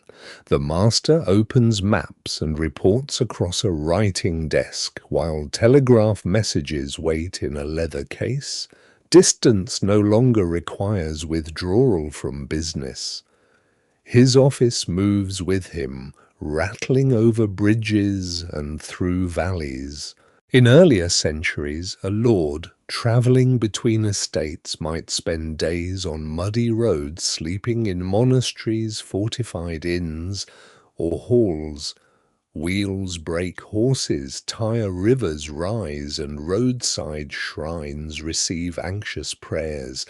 Here steel rails turn weeks into days, and days into hours, though the journey still depends upon track workers, firemen, brakemen, engineers, signal keepers, and men who inspect bridges in weather no passenger sees. Some swear that placing a coin on the rail before departure brings luck, provided the train flattens it cleanly. Others carry rabbit feet, saint medals, or tiny horseshoes. The engineer keeps an iron charm beneath his seat, though he laughs when asked about it. No one can quite agree whether he trusts the charm or simply trusts nothing enough to remove it. You walk through the private car while it sways. The mistress sits in the drawing room, reading letters. The daughter watches telegraph poles flash past, at intervals, each one appearing and vanishing like a heartbeat. The mining air has sent flowers to the station, and a few now stand in a strapped crystal vase. Their stems tremble whenever the wheels cross a joint in the rails. The dining compartment is arranged for luncheon. A narrow table holds silver china, cut glass, and napkins. The kitchen occupies a space at one end where a cook works over a coal range, while pots shift in metal brackets. Soup, chicken bread, vegetables, and pudding emerge despite the motion. Preparing sauce on a moving train requires balance, patience, and a willingness to blame the tracks. When the family sits, forests pass beyond the windows. Sunlight flickers through leaves and across white linen. The meal feels still, although the room is travelling faster than any carriage horse could sustain. Servants pour wine, while bridges thunder beneath you. A river flashes silver far below, then disappears behind rock. At a town, the train slows but does not stop. People wait on the platform as the private car glides past. Children stare at its curtained windows. Farmers stand beside crates. A woman holds a basket of eggs close against the steam. Ordinary passengers occupy wooden seats in crowded coaches ahead, warmed by stoves that smoke and windows that leak dust. The same railway carries everyone, but not in the same world. The master's privilege extends beyond upholstery. Schedules may be adjusted. Cars may be attached or detached. Meals appear on command. Business associates board at selected stations, speak for an hour, sign papers, and leave before supper. The railway becomes road office, inn, dining hall, and audience chamber at once. Near dusk, a superintendent enters carrying ledgers. He removes his hat, wipes soot from his collar, and joins the master at the desk. They discuss freight rates, new track coal contracts, and labour difficulties while the landscape darkens. Towns built around mills and depots pass outside their lamps, gathering near sidings. The wealth inside the car comes partly from those lights, from furnaces, workshops, freight yards, and long shifts measured by whistles. The daughter retreats to the observation platform with you. Wind pulls at her travelling cloak. The rails narrow behind the train into two shining lines beneath a violet sky. Sparks rise from the locomotive and drift backward like fireflies from a watchfire. The grey dog crouches beneath a bench, having discovered that railway wind is less charming than expected. A steward brings wool blankets and warm tea. The daughter wraps herself and watches the country roll away. Farmhouses glow beside dark fields. Church spires pass in silhouette. At one crossing, a horse waits nervously while the train roars through. Somewhere beyond the trees, a bell sounds from a village chapel, briefly joining the rhythm of wheels. Night settles over the private car. Beds are opened, curtains drawn, lamps turned low. The master continues working beneath a shaded light. The mistress reads in silence. The cook banks the range. Servants fold coats and secure doors. You lie beneath a wool blanket while the carriage sways. The train carries the household onward without surrendering its rituals, privacy, silver, or hierarchy. It is a castle that never stops moving, built from steel and steam rather than stone. Outside, darkness flows past the glass. Telegraph wires rise and fall beside the track. Far ahead, the locomotive whistle sounds long and lonely, while the rails lead toward the inland kingdom that paid for every luxury behind you. The train carries you through the final hours of darkness, and by morning it slows beside a private platform.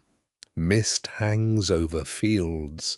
Stable roofs emerge beyond rows of trees, and the long house waits behind lawns.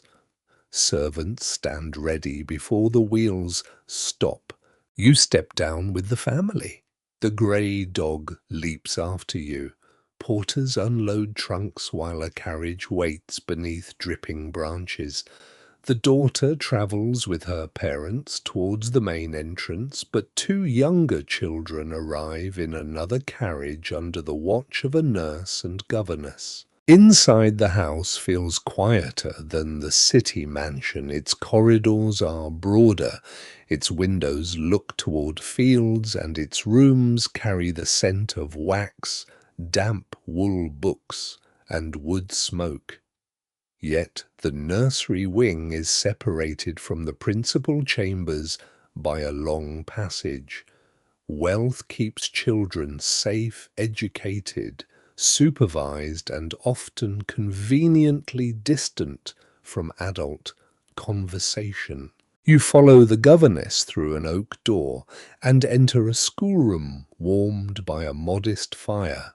Maps hang on the walls, copybooks, slates, ink bottles, rulers and readers lie upon a plain table. A globe stands near the window, offering the entire world in a form small enough to spin with one finger. The boy does this immediately and is told to stop. Lessons begin with handwriting. The children dip steel pens into ink and copy lines about diligence, obedience, and moral strength. Blots spread across the page. Despite these virtues, the governess sands the wet ink, brushes the grains away, and corrects a crooked letter. An ink-stained scribe in an abbey might recognize the patience, though perhaps not the sentence, about punctual investment. After writing comes French, then geography, arithmetic, music, and history. The son is prepared for university, business, property, and public responsibility.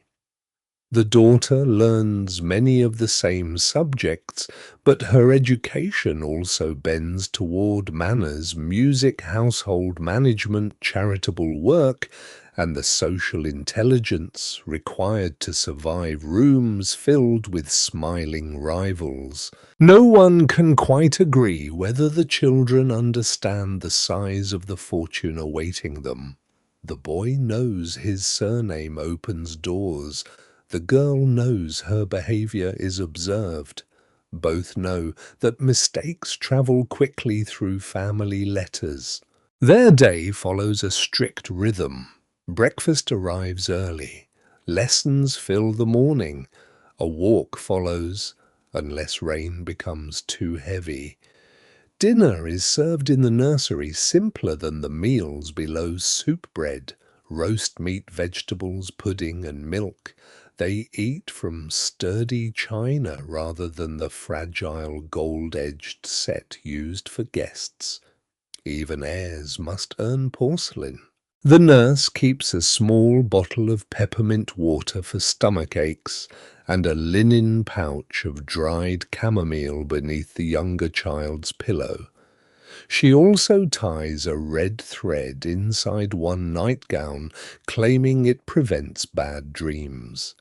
Some swear that a knife placed beneath a cradle turns away harmful spirits. The household physician dislikes such customs, but the nurse has raised 5 children and fears neither doctors nor disapproval.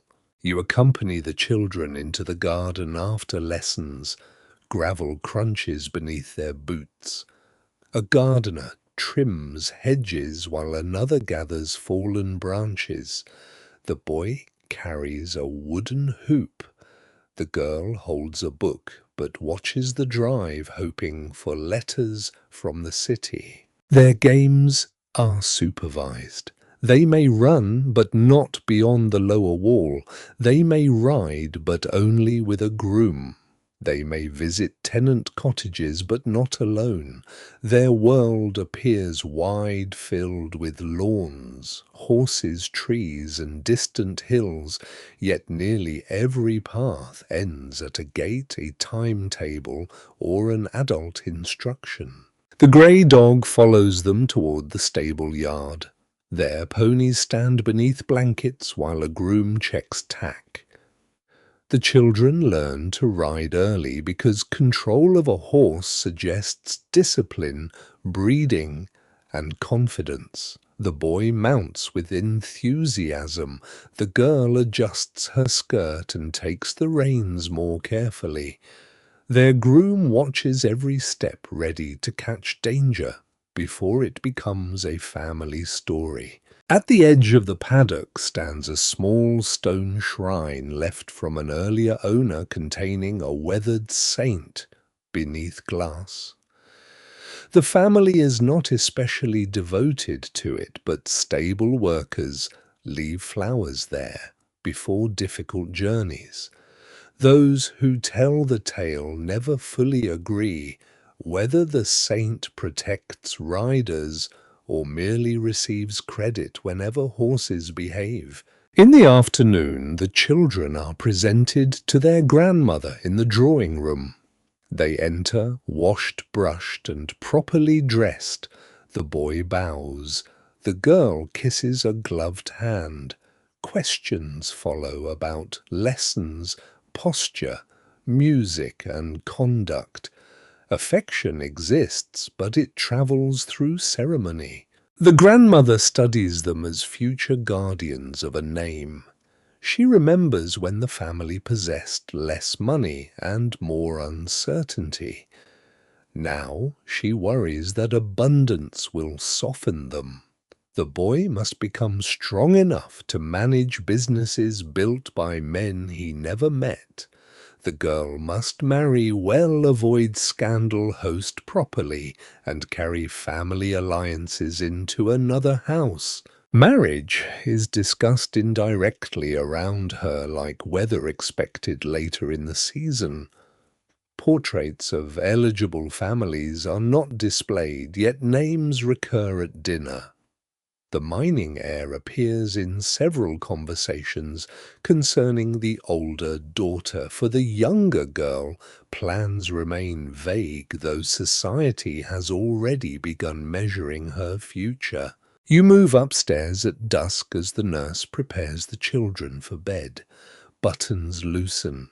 Hair is brushed and wool blankets are turned back. A maid warms the sheets with the same brass pan used in the city. The boy hides a book beneath his pillow.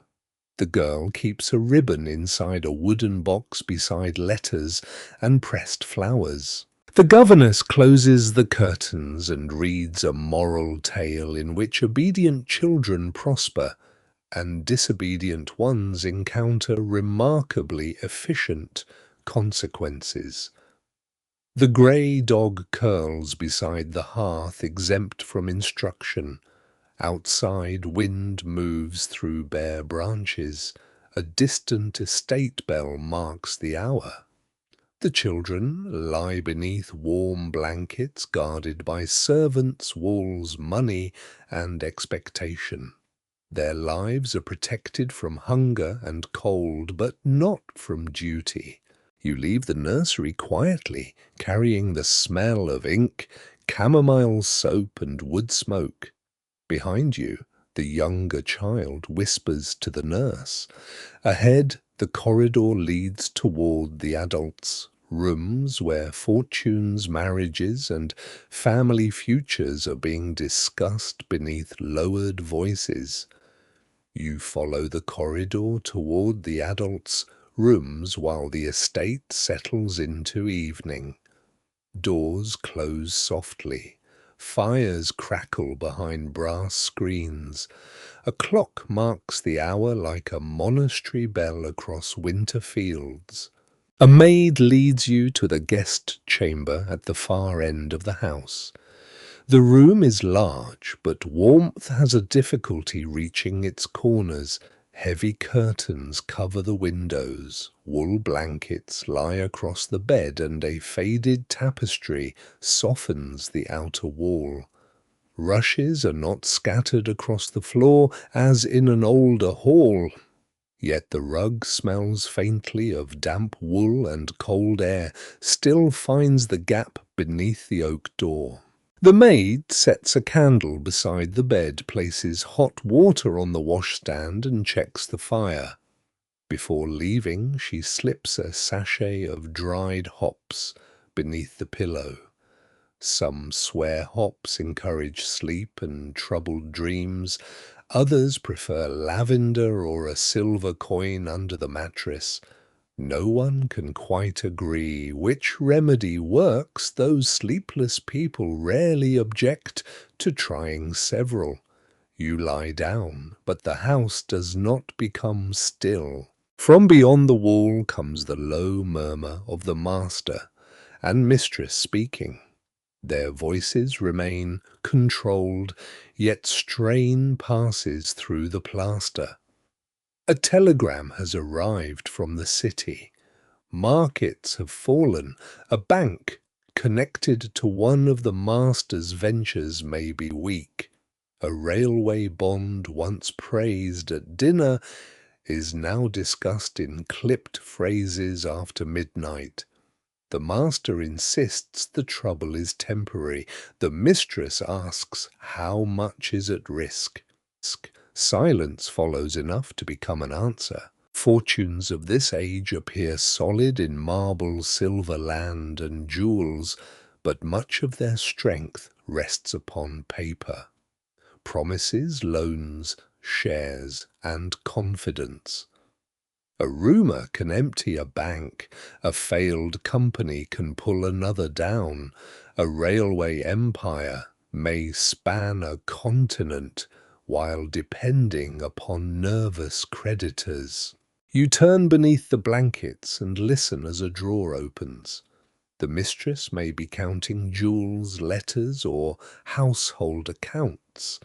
Even now it is hard to tell whether she fears poverty itself or the humiliation of appearing less rich than yesterday. Their marriage carries unease. It joins money, family property, and reputation as firmly as any alliance between medieval houses. Affection may exist, but affection must share space with duty. The master spends long weeks traveling. The mistress hosts people she distrusts. Both understand that separation would become public entertainment. A door closes sharply, then opens more quietly. The argument has remembered the servants. Downstairs, the staff knows something is wrong. Bells ring later than usual. The butler receives instructions to reduce tomorrow's orders without making the reduction visible. Flowers will still arrive, but fewer. Wine will still be served, though perhaps from a lesser cellar. Wealth must economize invisibly like a castle, rationing grain while banners continue above the gate. In the servants' hall, whispers move around the fire. One footman has heard that workers at the master's western mine are threatening to strike. Another says guards have been hired. A housemaid claims her brother works near the railway yards and has seen men gathering after dark. Those who tell the tale never agree whether the danger is near or growing through rumor. The master's fortune depends upon labor performed far from these warm rooms.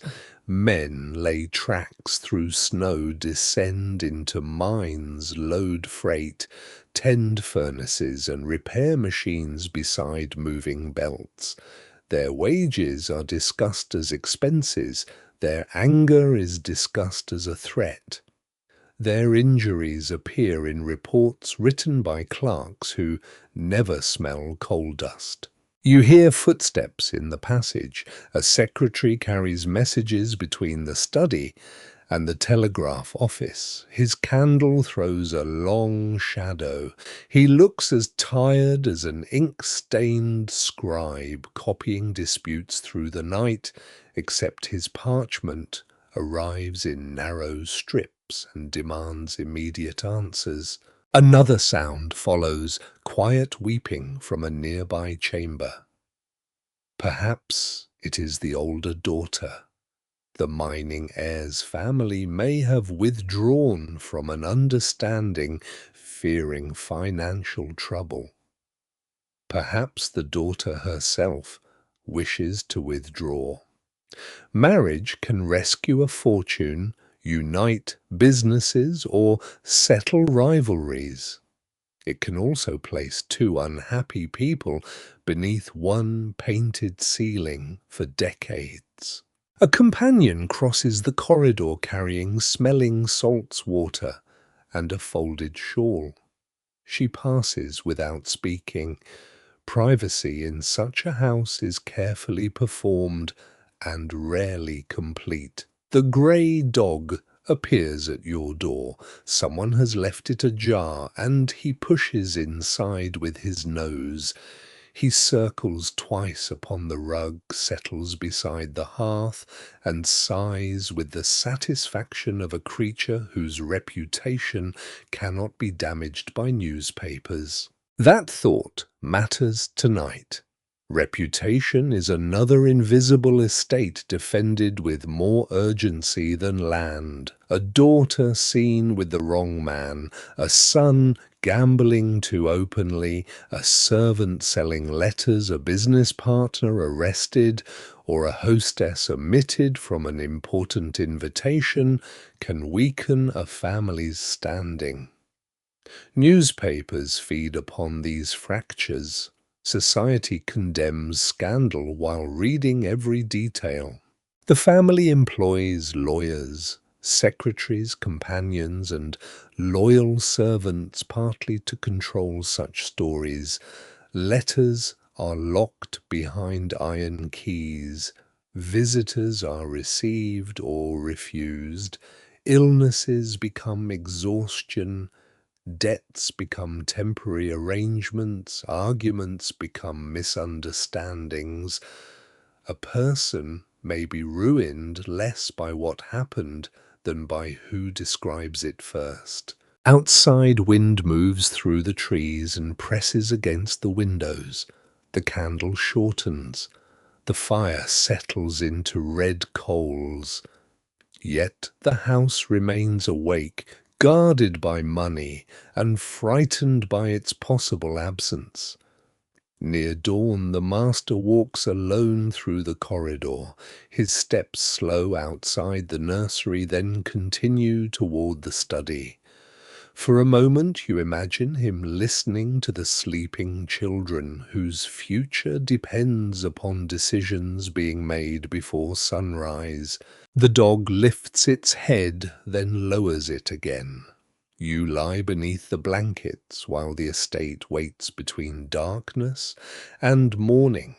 Marble halls, private cars, diamonds, summer castles, and silver dinners cannot prevent uncertainty from entering beneath the door. It comes quietly, like cold air, through old stone, touching every room, regardless of rank. Far away, a factory whistle sounds before dawn. Workers begin another day. Inside, the master writes a telegram, the mistress hides tear-stained letters, and the household prepares to appear unchanged when breakfast is served. Morning arrives without brightness. Grey light gathers at the curtains, and the estate wakes as though nothing troubled it during the night. Fires are stirred, water heated, and breakfast silver arranged. The master's telegram leaves before the family descends, carrying instructions toward banks, rail offices, and mines. You rise from the guest bed and find the grey dog beside the hearth. He stretches, yawns, and looks unburdened by markets, uncertain engagements, or family honour. It is perhaps the wisest philosophy in the house. The dog watches everything, hopeful that breakfast will solve it. In the corridor, servants move quietly through the aftermath of worry. A maid gathers candle stubs into a basket. The butler checks locks, counts keys, and reads a note from the master. No announcement is made. Wealth survives embarrassment by appearing normal. Breakfast is served beneath the same portraits and painted ceiling. The mistress wears a composed expression. The daughter's eyes are tired.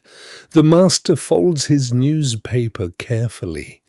Conversation touches weather, travel, and winter stores. Outside, wagons bring cauliflower, smoked fish, apples, wine, lamp oil, and potatoes. Cellars must be filled before snow hardens the roads. The steward records every delivery in a ledger like a manor officer counting grain before a medieval winter. Abundance requires preparation when it must appear endless. You follow him into the storehouses. Shelves hold preserves, candles, soap linens, bottles, and sealed tins. Iron keys hang from his belt. Dried herbs hang from beams. One servant keeps rowan above the cellar door, saying it prevents spoilage and dishonest counting. No one can quite agree whether the charm protects food or merely warns thieves that the housekeeper is observant. The half-burned candle from the staircase lies among stubs waiting to be melted into a new taper. The broken cartwheel from the city has become a story below stairs. Some swear the master nearly stepped into the mud. Others insist the wheel shattered beneath a duke. Those who tell the tale never fully agree, but all remember the labourer repairing it in the cold. By afternoon, the family prepares to return to the city. Jewel cases close. Letters are tied and locked away. Dresses disappear beneath tissue paper. The children's books and toys enter trunks. The nurse checks chamomile peppermint water, and the red thread in the youngest child's nightgown. The governess counts pencils twice. You watch the mansion fold inward. Chairs receive dust covers. Curtains are drawn in unused rooms. Fires die. Servants close shutters and turn keys in oak doors. A house that seemed permanent becomes sleeping chambers waiting for another season. Before departure, the family gathers in the drawing room. The master stands beneath the portrait of his newly noble grandfather. The mistress holds gloves. The daughter looks toward bare trees. No decision about the mining heir is spoken. Perhaps a letter will come. Perhaps the arrangement will fade. Even now it is hard to tell whether affection survives the weight placed upon it. The carriage waits outside its lamps glowing in early dusk. Horses breathe clouds into the cold. Trunks are strapped behind. The grey dog is lifted inside before he creates another scandal. You take one final walk through the house. The schoolroom smells of ink and chalk. The guest chamber holds hops beneath the pillow. The servants' hall contains a cooling teapot. In the pantry, silver sleeps behind locks. In the kitchen, the range is banked, its red heart covered with ash. Upstairs, the grand rooms stand empty. Ballroom mirrors reflect dim windows. Flowers are gone. Music has faded. The dining table is bare. Without guests, servants, lamps and conversation, the palace reveals how much grandeur depends upon movement. You pause beside the staircase where the first candle guttered. Beyond the doors lie the avenue rails, factories, markets, and countless hands that built this quiet. The family's luxury is real warm rooms, rare fruit, private cars, sea, air, jewels, music, and distance from hardship. Yet loneliness is real, too sheltered behind silk curtains and guarded names. The butler approaches with the final ring of keys. He checks the library, gallery, dining room, and drawing room. Each lock closes with a low iron sound. In an old castle, doors protect grain relics and sleeping lords. Here they protect paintings, silver letters, and the appearance of permanence. Outside, the wheels begin turning.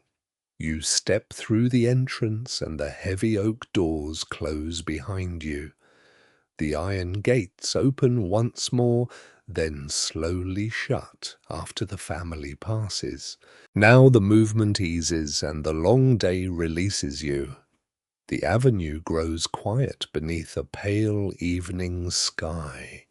Snow begins in small, unhurried flakes, settling on carriage roofs and the gatekeeper's shoulders. The horses move softly, their harness bells faint beneath the gathering white. Inside the carriage, blankets rest across tired knees. No one speaks. You lean back and feel the slow rhythm of the wheels. City lights blur behind frost on the glass. Somewhere, a monastery bell seems to sound across an older landscape, though perhaps it is only a church tower beyond the river mist. The grey dog curls near your feet. His breathing becomes steady. The daughter closes her eyes. The mistress lowers her head. The master's telegram remains untouched inside his coat, its worries growing smaller with every turn of the road. Behind you, servants finish their final rounds. They bank fires, cover furniture, hide jewels, close shutters, and carry the last beeswax candle through darkened halls. One by one the rooms surrender their light, and the great house becomes still beneath the falling snow. You let the mansion fade. You let the ballroom silver table, private railway car, and summer palace drift into darkness. Their glitter grows softer, then distant, then still, until nothing remains but warmth, wool breathing, and the gentle sound of wheels. The road continues beneath snow. The world outside becomes quiet and white. Your hands rest warmly beneath the blanket. Your breath slows with the horse's patient steps. Nothing more is required of you tonight. The gates are closed. The ledgers are shut. The bells are silent. The candle has burned low. And as the final glow disappears behind the mist, you rest safely within the gentle darkness, while the old road carries you softly, slowly, and peacefully towards sleep.